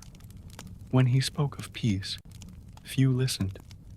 When he spoke of strategy, many nodded, but few debated. It seemed as if everyone expected him to speak of battles, thunder, strength, as if he no longer had the right to be simple, as if the hammer had made him unquestionable, and that bothered him more than criticism. One day, he sat on the highest terrace of the palace and looked out over the golden rooftops. The sky was clear, but his mind was clouded, accompanied only by silence. He began to reflect on the years since he first held the hammer, how much he had changed, how much he had molded himself to the expectations of others. He began to remember himself before the symbol, when he could still make mistakes in peace, laugh out loud, be just one of the gods. It was then that Heimdall approached. He sat down beside him, without formality. They were both silent for a moment. Then the guardian spoke. "You carry more than the hammer. You carry the way others feel safe. That is heavy." Thor did not answer immediately, but he nodded slightly. Heimdall continued. "The question is, do you still know who you are when no one is looking?" That question remained, not as a provocation, but as an invitation. Thor began to walk alone at night. He left his hammer behind. He observed the gardens, listened to the fountains, walked through the hallways, like someone rediscovering his own home. He realized how many parts of himself had been suffocated by the public figure he had become. He began to search for those parts back. He visited the elders of Asgard, talked to them, and heard stories that no one else told. Stories from a time before the hammer, before the halls. Stories from when the gods still erred openly, without the weight of symbols. Thor listened in silence, trying to find a reflection of himself in these stories. Over time, he began to show himself differently. In meetings, he would ask questions instead of giving commands. In training, he would observe before intervening. Little by little, the other gods began to look at him again, not with fear, but with curiosity, as if they realized that there was still someone moving there, someone who had not conformed to their own image. Sif noticed the change before anyone else. She said one night that it was good to see him smile without obligation. Thor smiled slightly, not because I was happy, but because I was whole. For the first time in a long time, I felt like I could be multiple again. Strong and calm, warrior and thinker, leader and learner, all together, all valid. The hammer was still there, faithful, steady, waiting. But now, Thor saw it as a partner, not a definition. He no longer needed to hold it all the time to feel safe. And that, in some way, made him more dangerous. Because those who do not depend on the symbol control their own power more clearly. One morning, he lifted Mjölnir just to clean it. No thunder rumbled. No gods applauded. It was just an ordinary gesture. But in that gesture, there was more freedom than in 1,000 victories. Because now he knew. It wasn't the hammer that made him heard. It was the voice behind the weapon.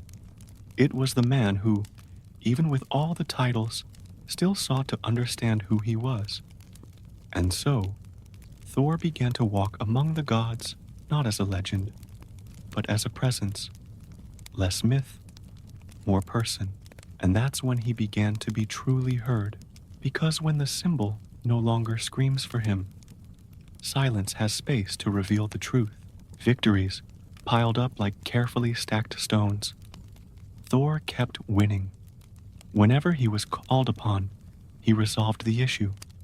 Whenever there was a threat, he was on the front lines. The gods trusted him. The kingdoms thanked him. And the hammer faithful as ever, fulfilled its role perfectly. But there was a strange silence that was beginning to grow inside Thor, an emptiness that not even the noise of battles could fill anymore. It was hard to explain. It wasn't sadness, nor regret. It was a dry feeling, like a deep well inside his chest. Even surrounded by achievements, he felt absent from himself, as if he were acting on autopilot, no longer listening to what he felt. He began to notice it in the pauses, when he returned to Asgard after a mission and found no rest, when he sat alone with a bowl of mead and it tasted colorless, when he looked out at the golden halls and felt like he no longer fully belonged. It was as if the victories had begun to lose their flavor, not because they were small, but because they no longer said anything new about him. One night, he spoke to Heimdall. He asked him bluntly if he had ever felt anything like it. The Guardian looked at the horizon for a few seconds before answering. You are used to being called only when the world is in danger, but what no one tells you is that sometimes the greatest danger is boredom. Thor laughed, but remained thoughtful.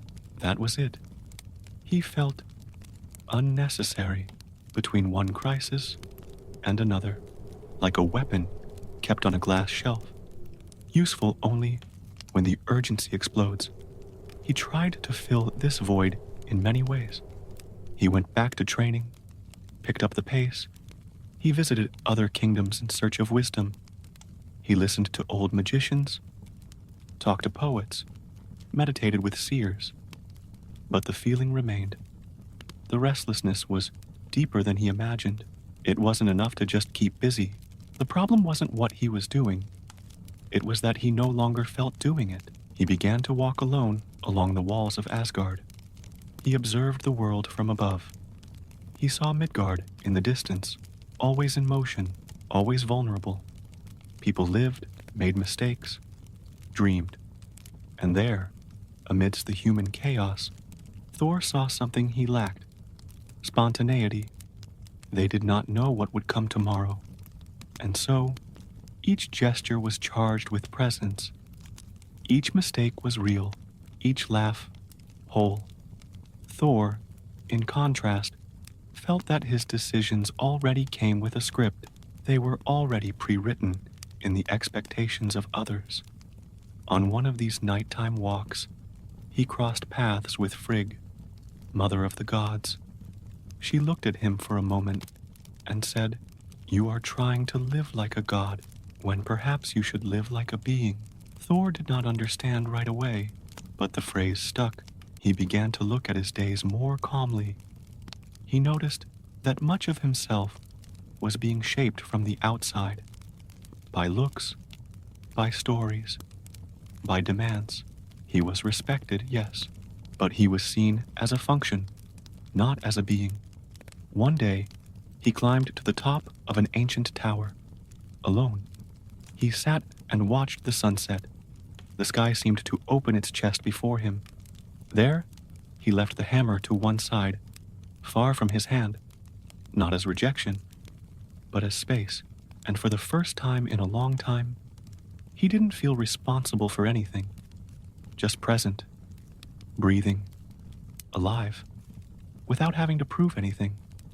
The emptiness inside him didn't disappear, but it moved. It stopped being absence. It became space. And it was in this space that something new emerged. A desire to be in the world in a different way, not only as a defender, but as a witness, as someone who observes, who understands, who welcomes. He began to visit places without announcing. He talked to people who didn't see him as a myth. He listened to simple stories, restrained tears, small hopes. And there, in these anonymous conversations, Thor felt something that war didn't give: meaning. He no longer needed victory to know who he was. He needed truth, and the truth didn't shout. It didn't demand. It just showed itself, slowly, like a sunrise after a long night. The emptiness was still there, but now it was a friend, a place inside you where the answers didn't need to be immediate. Thor walked back to the palace with light steps, not because he had won anything, but because he had given up fighting against the silence. And in that silence, he was finally listening to himself. Perhaps, he thought, the greatest thunder was not the one that splits the sky, but the one that, one day, falls silent inside, and in that silence reveals everything. Thor began to decline invitations. Not all of them, but those who came in a hurry, expecting a spectacle. He began to say no more often, not out of arrogance, but out of fatigue, out of wisdom, out of limits. He understood that he could lift the hammer, make the heavens tremble, but that didn't mean he had to do it all the time. Strength, after all, was not measured by use. It was measured by consciousness, and his was more sensitive, more alert. When the gods called him to banquets, sometimes he went. Other times, he just gave a respectful nod and remained in the gardens, alone, or walking through the ancient halls, where the statues of the older gods seemed to watch him with a mixture of admiration and alertness, as if they knew the price of carrying symbols for too long. He did not disappear, but he became more discreet. He began to visit the smaller rooms, where the stories were not about wars, but about changing seasons, healings, old prophecies, and forgotten dreams. He began to listen more than he spoke. This confused some. It frightened others. Many still waited for the roar, the impact, and they were surprised when they saw only silence. Mjölnir was still by his side, always, but now it rested more than it should have. Thor cleaned it carefully, guarded it with respect, but no longer displayed it as before.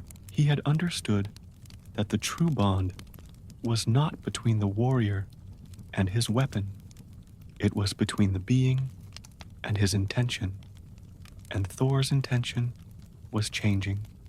Sif, watching this transformation, smiled silently. She knew it would come. That maturity is not measured by victories, but by pauses. They spoke less with words, and more with looks. They walked together without needing a destination. Sometimes, they just sat under an ancient tree, watching the wind move the leaves. Thor felt more whole in those moments than in any glory sung in the halls. The other gods didn't quite know what to make of this new Thor. Some said he had grown old, others that he had lost his shine. But the truth was different. He had simply grown tired of shining for others. Now, he wanted to light up the inside. One night, alone on a high balcony, looking out over Midgard, Thor thought about the future, not his own, but everyone's, and he felt that there was something important happening in the silence, as if the absence of noise better revealed the contours of what was to come. He began to write.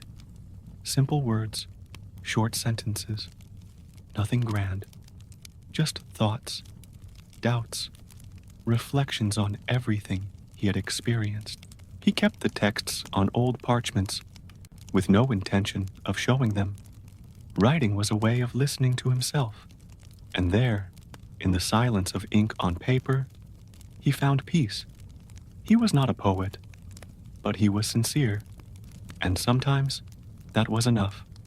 Mjölnir, next to the table, seemed to be sleeping, but there were times when Thor swore he felt a slight vibration, as if the hammer also understood that that time was different, that the fight was different now, more subtle, more internal, and yet more challenging, because facing external enemies was easy.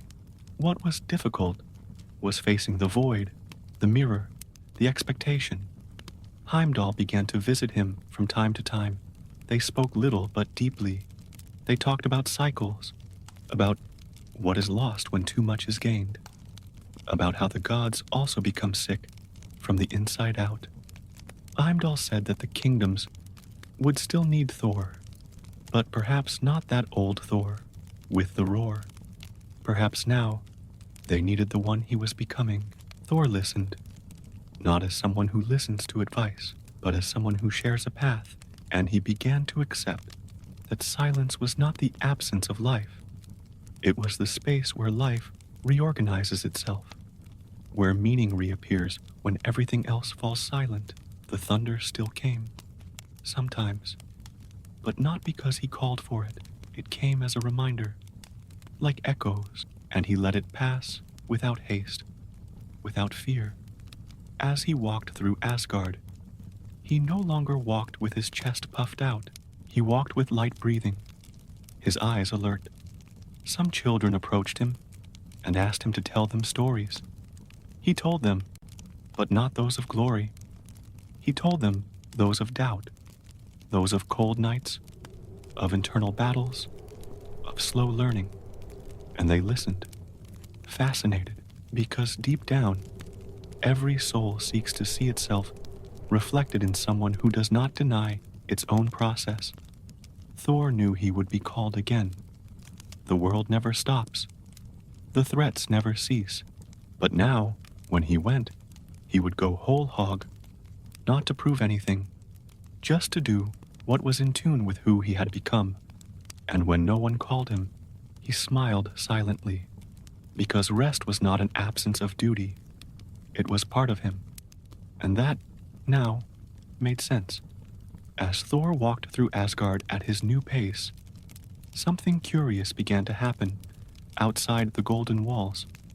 In Midgard, humans spoke of him, not as a god who watched from afar, but as a living legend, shaped by thunder and impossible feats. The stories grew quickly. With each generation, a new detail was added. A thunderclap that split a mountain in half. A gesture from Thor that could have stopped an army with a glance. A sigh from him that turned the tides. Thor listened to these stories with surprise, sometimes with a weary smile. He knew what had really happened in every battle, every decision.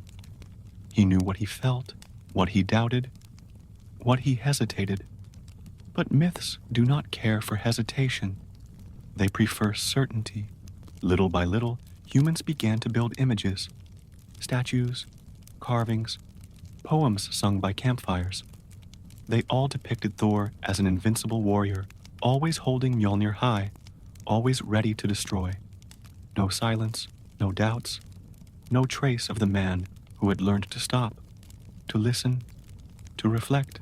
The real Thor was beginning to disappear behind a portrait made to impress. At first, he tried not to care. He let the stories blow by, like the wind that no one tries to stop. But over time, he realized something deeper. The myths were beginning to shape not only his image, but his very relationship with the hammer. He began to notice how the young gods treated him. They always expected strength from him, never advice. When he spoke of doubt, they changed the subject. When he suggested patience, they laughed politely. Once, while visiting Midgard in disguise, he sat with a group of fishermen who told him stories about him. They said that, according to the ancients, Thor crushed a sea monster with a single blow of Mjölnir, splitting the earth in two. Thor asked if anyone knew the name of the monster. No one did. It didn't matter. What mattered was the impact, the force, the fable. No one wanted to know if he had been afraid that day, if he had hesitated before attacking, if he had felt empty afterward. These parts of the story did not fit into the legend. Upon returning to Asgard, Thor saw himself reflected in the water of a fountain, and he asked himself, Will I, in time, forget who I really was? The doubt hurt, because he knew how time affects memory, and he feared that, little by little, the symbol would erase the man. So he began to write more often, not for others, but for you. He recorded what he felt, what he thought, what he perceived. He wanted to leave, somewhere, a trace of his truth. Scrolls were piled up in a corner of the room. Simple words, but full of presence. Stories that no one would sing at banquets, but that perhaps one day someone would find. And as they read, they would realize that even the gods doubt, that even the strong weaken, that silence is also part of thunder. Mjölnir, by his side, remained firm, but even he seemed different. Thor no longer saw it as the origin of the myth. He saw it as a witness, an object that had been there in every moment, the moments of glory and the moments of despair. A companion, not a pedestal. The human stories kept growing. In some versions, Thor flew without needing his hammer. In others, he was the son of lightning, born from the sky itself. Truth was diluted in the imagination, and Thor, curious, stopped resisting. He began to accept that perhaps myths had their own role. They didn't have to be exact, just useful, inspiring. But he also understood that their role was different, to keep the flame of silent truth burning, so that it would not lose itself. Over time, the younger gods began to seek him out, to listen, not to fight. Not all of them, but some. They would come to him with simple questions. Were you afraid too? Have you ever made a mistake and not told anyone? And he would answer, unhurriedly, without pride, just with presence. And in those moments, he realized that myths had room to become more human, deeper, less noisy. The image of Thor holding Mjölnir never disappeared. It continued to be engraved, sung, revered. But now, hidden among the scrolls, there was another portrait, that of a god sitting silently, listening to the wind, trying to understand his own soul.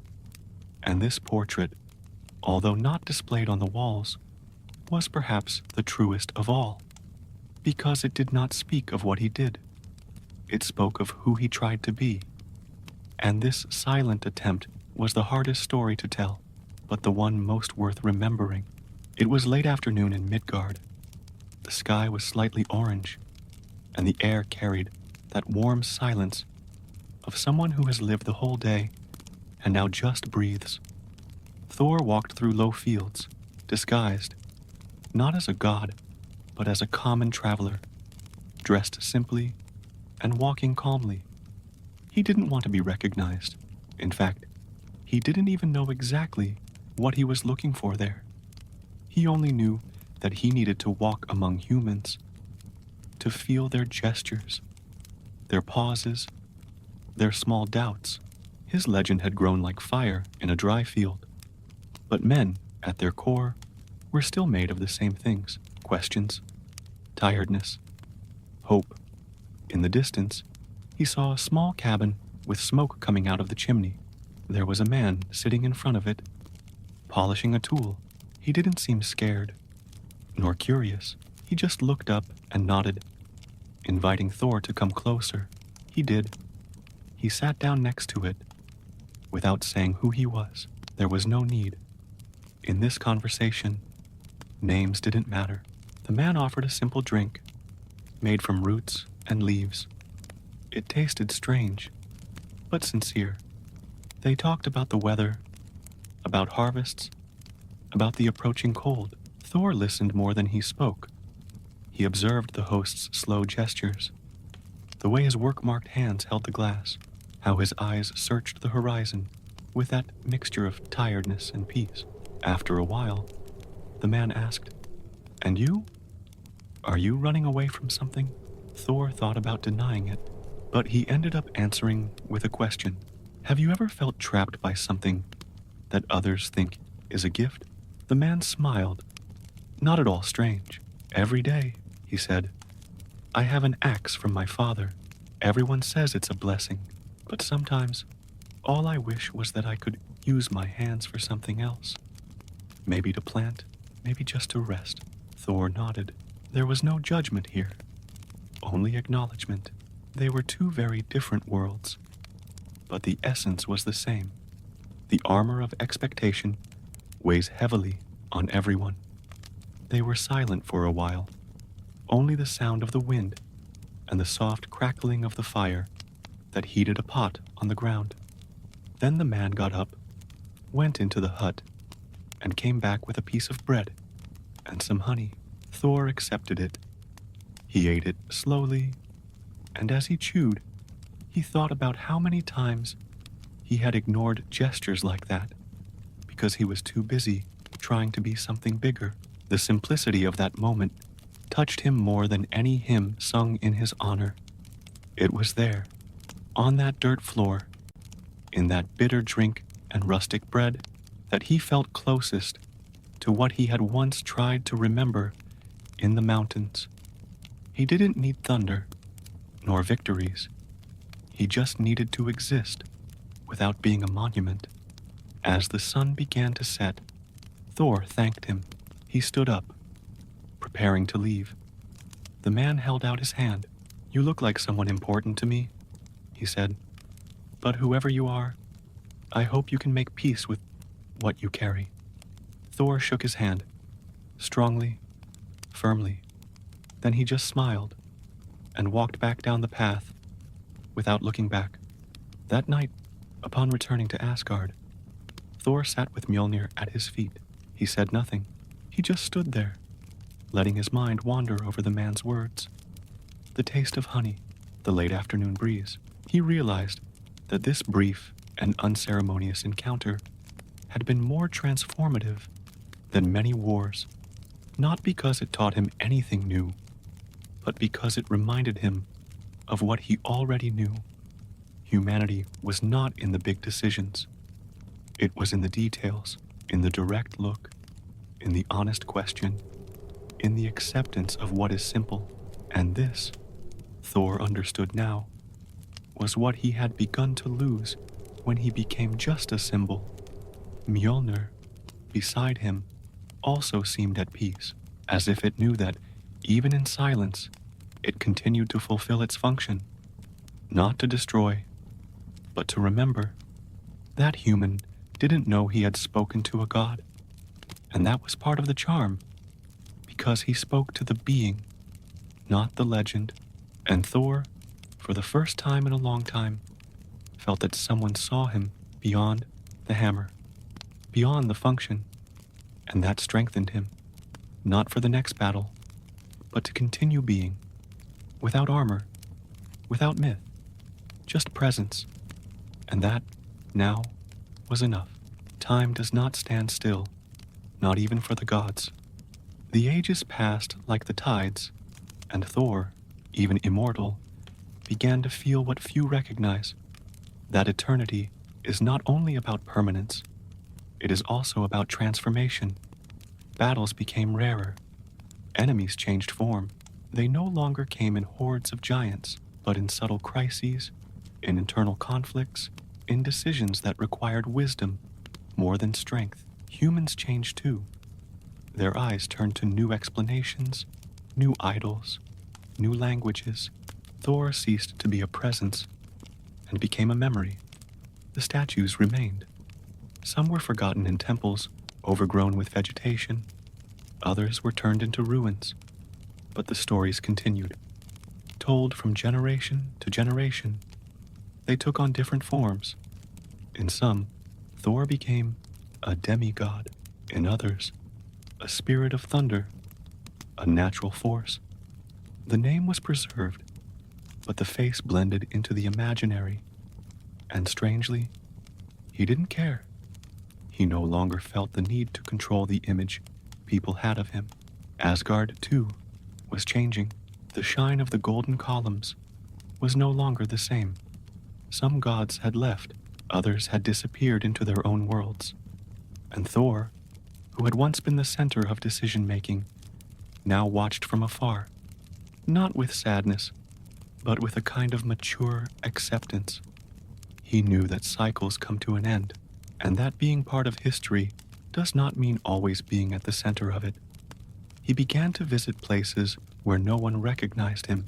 He walked through dense forests, through forgotten deserts, through villages hidden among hills.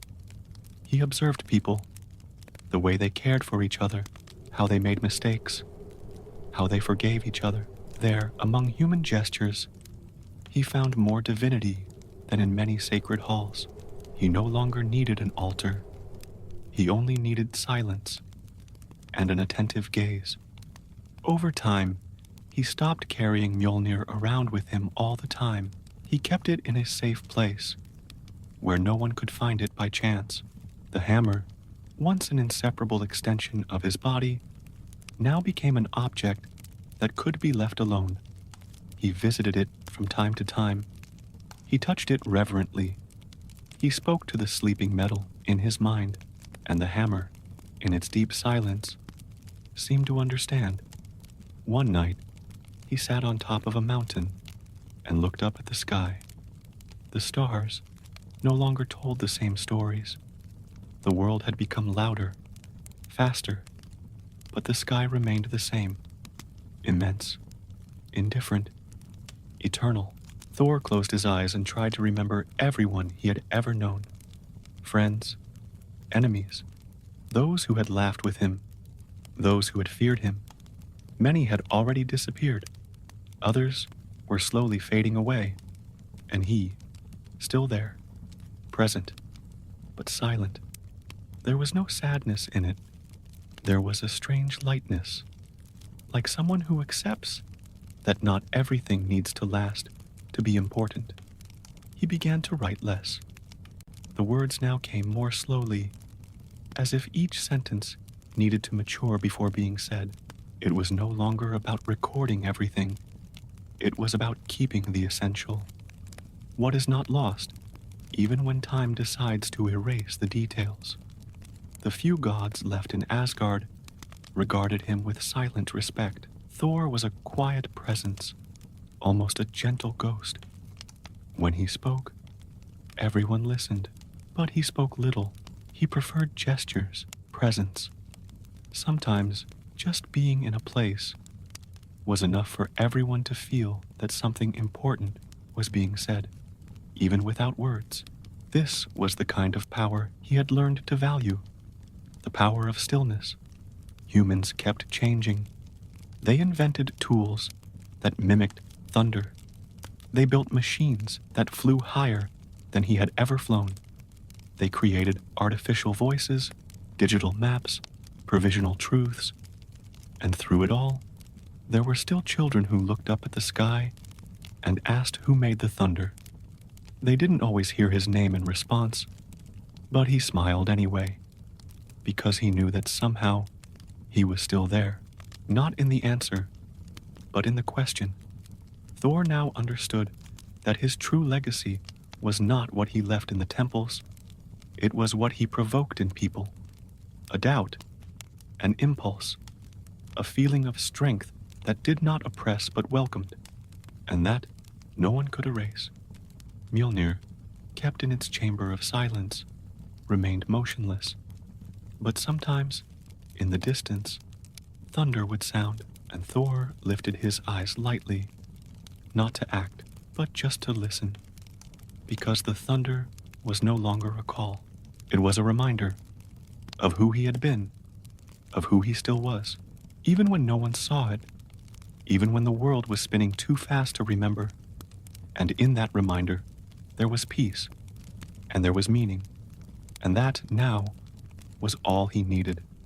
The hammer lay dormant, not on an altar, not on a golden pedestal, but in a discreet corner of a silent room in Asgard, wrapped in dark cloths and guarded by doors that rarely opened. Mjölnir seemed to have fallen asleep. There were no more urgent wars, no more outstretched hands trying to take it. Thor visited it with irregular frequency, as one might visit an old friend who no longer needs explanations. She would sit before him, sometimes for hours, without saying a word, just presence, just memory. The object that had once been a symbol of power and fear was now just an object. It carried, yes, his aura, his past, but it was quiet. The magic still pulsed inside it, but like an almost extinguished ember, waiting for the right moment, or perhaps just eternal silence. And Thor, for the first time in a long time, felt no guilt for leaving it there. It was as if they had both made an unspoken agreement, a mutual rest. The younger generations asked about the hammer with curiosity. Some wanted to see it. Others wanted to test it. Thor always responded patiently. He said that Mjölnir was not a toy, and more than that, it was not a test of valor. It was a tool that responded to intention, not force, and that sometimes the greatest merit was knowing when not to use it. The words, spoken calmly, found varied ears. Some listened with respect, others with disappointment. Many expected something more dramatic. Over time, the visits to the hammer became small rituals. Thor would bring fruit, dried leaves, scraps of parchment with brief thoughts, not out of superstition, but out of habit, as if, by offering something simple, he was saying, "I am still here." Mjölnir did not respond, but its presence remained dense, like the silence of a mountain. The world outside continued its course. New heroes emerged. New stories were told, but there was something incomplete in these new cycles, as if haste had replaced reflection, as if the brilliance of achievements overshadowed the value of pauses. Thor observed everything without judgment, but inside him, there was a soft lament, not for himself, but for everyone who would never know what it was like to carry something without getting lost in it. One night of light rain, he took a child to the hammer room. She was the granddaughter of an old friend, a curious, sensitive soul. The child did not ask to touch. She just wanted to see. Thor slowly opened the door. The soft light illuminated Mjölnir, which rested motionless, as always. The child looked at it for a long time. Then he asked, "Does he miss flying?" Thor smiled. "Maybe," he replied. "But sometimes even thunder needs to sleep." The child said nothing more. He just stood there for a few more minutes. Then he left in silence. Thor stayed. He sat down as he always did. He looked at the hammer and thought about everything they had experienced together. Battles, escapes, comebacks, difficult choices. He remembered when everything was about winning, about proving, and how, little by little, he had learned that there was no glory in excess, no virtue in noise. The hammer had helped him grow, and now, as he slept, it taught him a new lesson, that even symbols deserve rest. The days became lighter. Thor walked through Asgard like a silent caretaker. He no longer imposed his presence. He didn't need to. He was recognized by his eyes, by his gestures, and that was enough. Sometimes he would sit with the elders to tell old stories, not the heroic versions, but the true ones, the ones with flaws, doubts, irony, the ones that showed the god as a man. And in these stories, the hammer always appeared, not as the protagonist, but as a mirror. Mjölnir remained untouched, but never forgotten. It was part of the structure of everything, like a root that cannot be seen but sustains. Thor knew that one day it might be necessary to awaken it, but that day had not yet come, and until then, he preferred to leave it alone, because rest, he had learned, is not giving up. It is wisdom. At the end of each visit, Thor would touch the dark cloth, covering his hammer. Sometimes he would speak softly. Other times, he would just take a deep breath. Time no longer rushed him, and that made him freer, because in the end, he no longer needed to wield the thunder to remember who he was. He was, even in silence, even in rest, and that, now, was enough. The hammer slept, and Thor, finally, dreamed in peace. Time marched on. Memories of Asgard began to spill into mortals' dreams, like loose fragments of a history that refused to be forgotten. It was no longer common to find those who prayed directly to the ancient gods. But on long nights, when human minds wandered between fear and desire, they dreamed, and in those dreams, Thor would come back into existence, not as a ruthless warrior or an unbeatable thunderbolt, but as a presence that watched silently, a guardian who no longer needed to be seen to protect. He appeared in distorted landscapes, where mountains floated and the sky changed colors. Sometimes he walked through silent fields, looking at the faces of dreamers, as if searching for something lost. Other times, he simply appeared on top of a hill, with Mjölnir resting beside him, without raising the weapon, without saying a word. And yet, those who saw him woke up with a calmer heart. They felt that someone had been there, someone who understood the weight of carrying the world on one's shoulders. These dreams were not made public. They rarely became public stories, but they were repeated in distant places, in different cultures. His name appeared in whispers, sometimes as a protector, sometimes as a reminder, never as a threat. Thunder no longer frightened. It was a warning. It was a promise that even in chaos, balance was still possible, and that, in times of noise and fear, was more comforting than any miracle. The gods, it seemed, had retreated into the background of existence. Few still saw them, fewer still heard them. But Thor knew that divinity does not die. It merely changes its clothes. Now, instead of descending from the heavens with lightning bolts, he descended through the cracks of dreams. He accompanied those on the brink of collapse, those who felt they had lost their way, those who struggled with invisible enemies. He stood by. He did not interfere. He was just there. A boy in a remote village dreamed that he was holding a hammer made of light. In the dream, it was as light as a feather, but at the same time, it carried within it all the voices of his ancestors. He woke up in tears, without knowing why. He told his mother that the sky had spoken to him, that someone strong and sad had smiled in silence. Within a week, he stopped being afraid of the storm.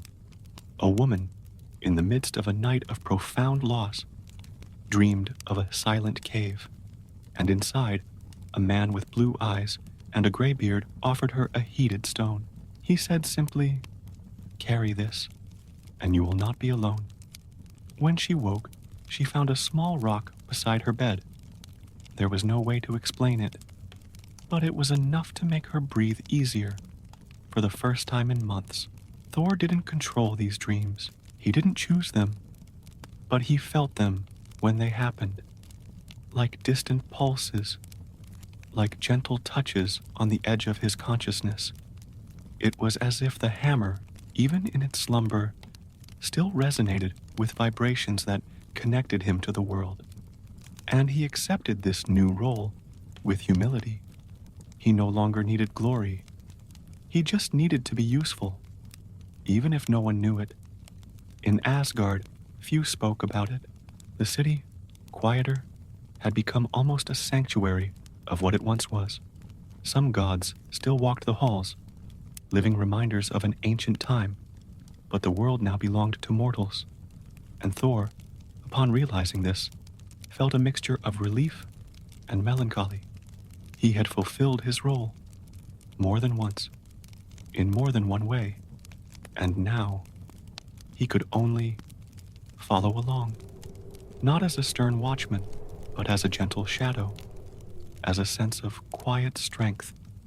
The gods did not need to be seen to exist, and Thor, more than anyone, had understood this. The noise had ceased, the wars had diminished, but the dreams continued, and there, where logic did not interfere, the truth still found space.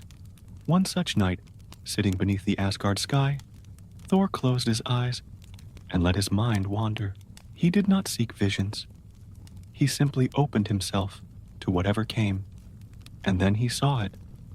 Thousands of tiny lights floating between worlds, each one a dream, a face, a heart beating in the darkness, and in many of those lights, he was present, unnamed, untitled, only as a reminder that strength does not scream, strength remains.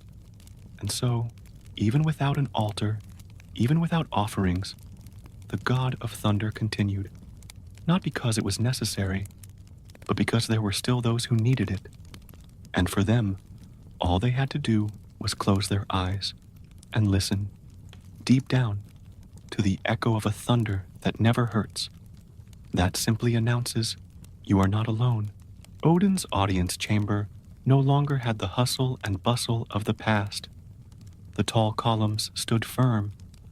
The stained glass windows filtered the light in soft colors, but the echoes were longer, and the footsteps were rarer. The gods, who had once gathered there in hustle and bustle, were now scattered on solitary missions, in silent retreats, or simply absent. But that morning, Odin asked to see Thor, not as a king calling his warrior, but as a father calling his son. Thor complied without hesitation.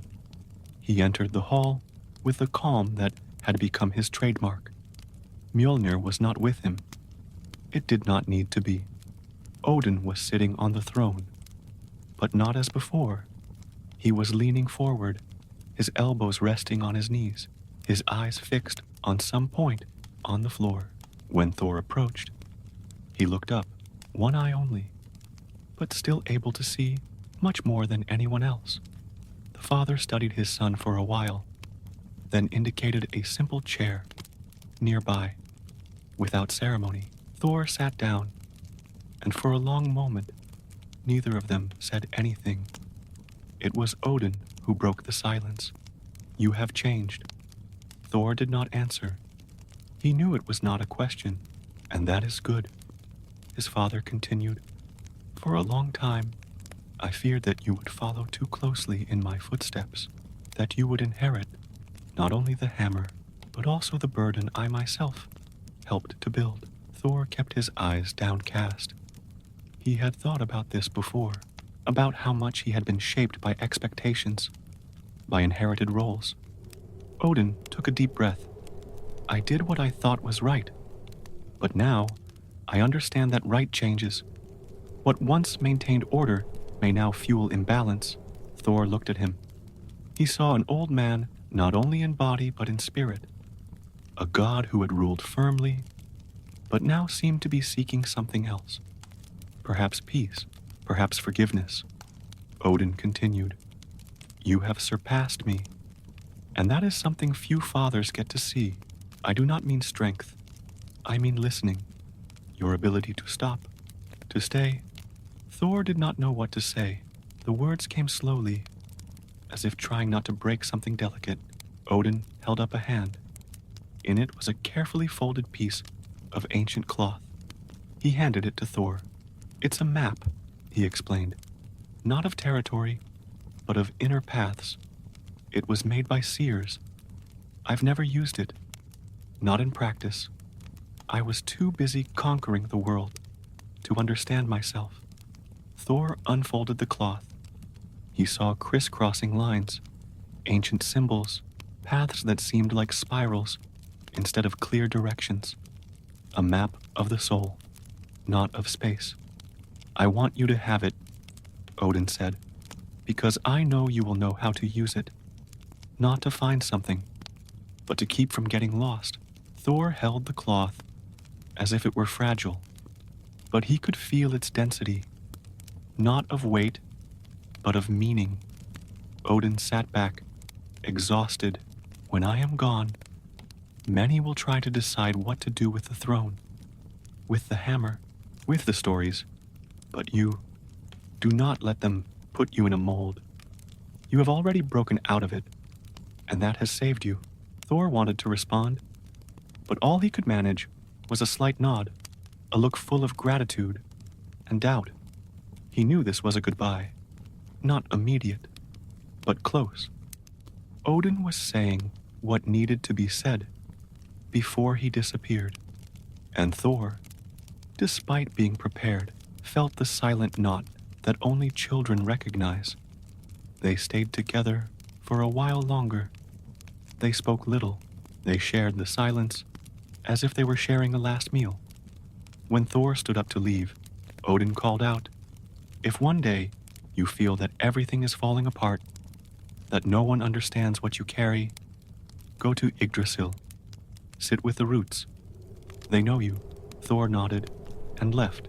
Outside, the wind blew slowly. The trees swayed without urgency. Thor walked to Asgard's inner garden and sat down near a fountain. He took the cloth from his pocket and looked at it again. The map. He thought of all he had inherited, all he had refused, and most of all, of what he had created with his own choices. The hammer still slept, but inside it, something was awakening, a new form of strength, quieter, more vast, and in that moment, Thor understood. Odin's final advice was not a warning. It was permission to continue in his own way, in his own time, as it should be. Thor changed form, not in body, but in presence. He was no longer the god who frightened with his thunder. He had become the guardian of pauses. He was called to silence as often as he had been called to war, and he accepted it. Now, when someone sought answers, he did not simply ask, "What did you do?" He asked, "How did you listen?" Because he had discovered that learning does not come from conquests, but from reflection. And this change, invisible to many, was now his most profound mark. He began to move silently through the halls and corridors of Asgard, not with the military firmness of before, but with the gentle weight of someone who listens more than he imposes. His presence no longer demanded respect. It evoked trust. Children approached and asked questions. He answered attentively and patiently. A gesture, a look, a prolonged silence. And in this calm, the greatest lessons were born. He did not need to teach. He simply showed the value of stopping. Mjölnir was still kept, untouched, but not forgotten. It was no longer a symbol of power, but a witness to transformation. Thor remembered that every time he lifted the hammer, it was because someone or something asked him to. He never used it out of vanity anymore. Even so, he maintained the connection. He understood that strength was also knowing when to remain silent, and this balance transformed him more than any demonstration. The elder gods noticed this. Some laughed silently, surprised and worried.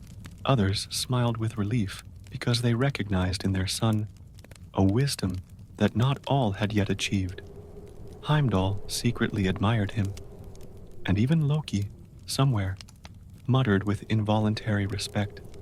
Finally, someone who understands that noise tires the world. Thor, for his part, looked at the horizon. Yggdrasil was not far away. but he preferred to stay here, in the halls, in the gardens, in the silent conversations. He kept his hammer, depositing his doubts there. When someone came with problems, he listened to them. "You can count on it," he would say in a low voice, and the other would speak. And by speaking, he would save himself. And sometimes a look was enough, or a slight nod. The problem did not disappear, but it became lighter. Once, a young god came to him, with the pressure of proving his courage. "I must fight," the boy said. Thor smiled calmly. "Try listening to your heart first." The young man looked confused. Thor took a piece of parchment. He wrote a sentence on it. "Silence is not weakness, it is space," and he handed it over.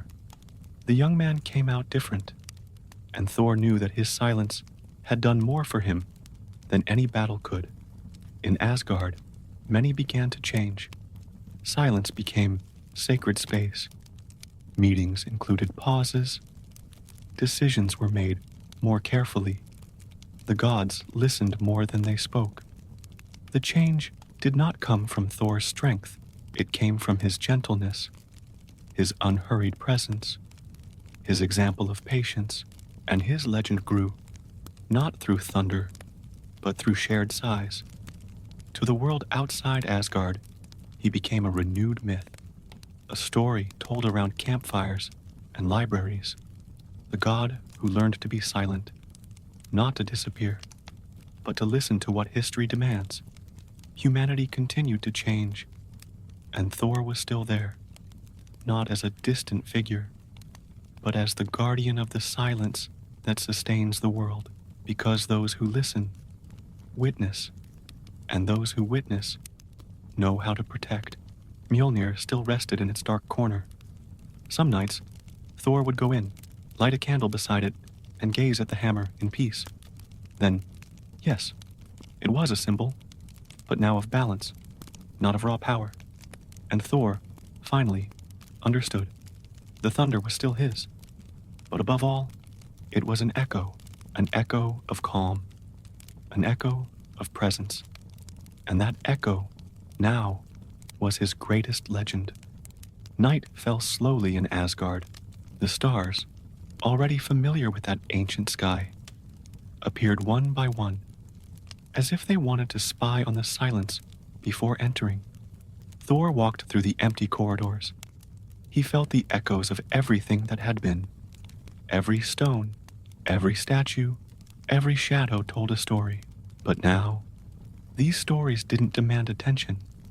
They just remained there, like serene memories of someone who had already said everything. The hammer slept. So did the gods. And Thor, inside, began to sleep with them. Eternity, unlike what many people think, is not made of intense light and noise. It is made of long pauses, of intervals in which even the deities take a deep breath, not to forget what they did, but to let what they did rest. Thor knew this now, and so he accepted the stillness naturally. He no longer sought to be remembered. He sought only to be whole.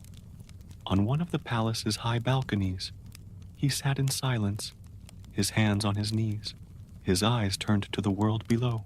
Midgard shone in the distance, with its artificial lights, its noises, its lives in motion. There, no one knew that the god of thunder was there, just watching, and that was good, because he didn't need to be seen to exist. He just needed to exist honestly, and that was what he did. He took a deep breath. The air in Asgard smelled of ancient stone and dry leaves, a scent that no one in Midgard would recognize, but that he had always known as home. He thought of Odin, of Frigg, of Loki, of Sif, of so many who had passed, so many who had changed, so many who had followed different paths. Eternity was not a straight line. It was a circle, and he, after so many turns, had found its center. Words no longer came easily, and that made him happy, because now Silence said it all. When he thought about the hammer, he no longer saw war. He saw a chance, a door, something that helped him see himself, to transform himself. It was no longer the weapon, it was the mirror. And that's why, even though it was kept, it remained sacred, because it was the memory of the time when Thor still didn't know who he was, and how, little by little, he discovered it. The moon rose in the sky, the clouds passed slowly, as if they didn't want to interrupt. Thor closed his eyes. He remembered the dreams of humans, the small gestures, the words spoken on the edges of the world. He remembered that, even in silence, he was part of it all. Not as a center, but as a supporting edge. And this idea calmed him. There was no need to dominate. He just had to be there. That night, no one called his name. No war started. No thunder fell. Everything was in balance. And so was he. His body was strong, but calm. His mind was light, as if floating. His heart was finally at peace, because he no longer needed to fight with his own story. He had accepted each part, and now he could rest without fear of forgetting. The stars seemed to twinkle at a slower pace, as if, knowing that Thor was watching them, they wanted to follow suit. He smiled slightly, a smile of someone who no longer needed an answer, because he understood that some questions cannot be answered. They are only carried lightly, and that, in the end, is all that life, divine or mortal, can offer. As dawn deepened, Thor lay down on the cold stone of the balcony, not out of exhaustion, but out of surrender, as if returning his body to the world for a few hours. The breeze touched his hair. The sound of the leaves whispered in the distance. It was like an ancient song, one of those that the gods heard when time was still young. Thor slept, without dreams, without fear. The hammer, at a safe distance, also rested. Neither of them needed to prove themselves. Neither of them needed to act. Just be, because sleep, at that moment, was more valuable than any lightning, and in the heart of the silence, there was something that not even eternity could erase, the peace of having lived truthfully. If any human were to dream of him that night, they would not see him in a battle. They would see only a man with his eyes closed, surrounded by stars, and they would understand, without knowing how, that even gods sleep, that even thunder rests, that even the strongest must stop, and that there is beauty in that. Time would go on. New stories would emerge, but this one, the one about the hammer, the god, the silence, had reached where it needed to.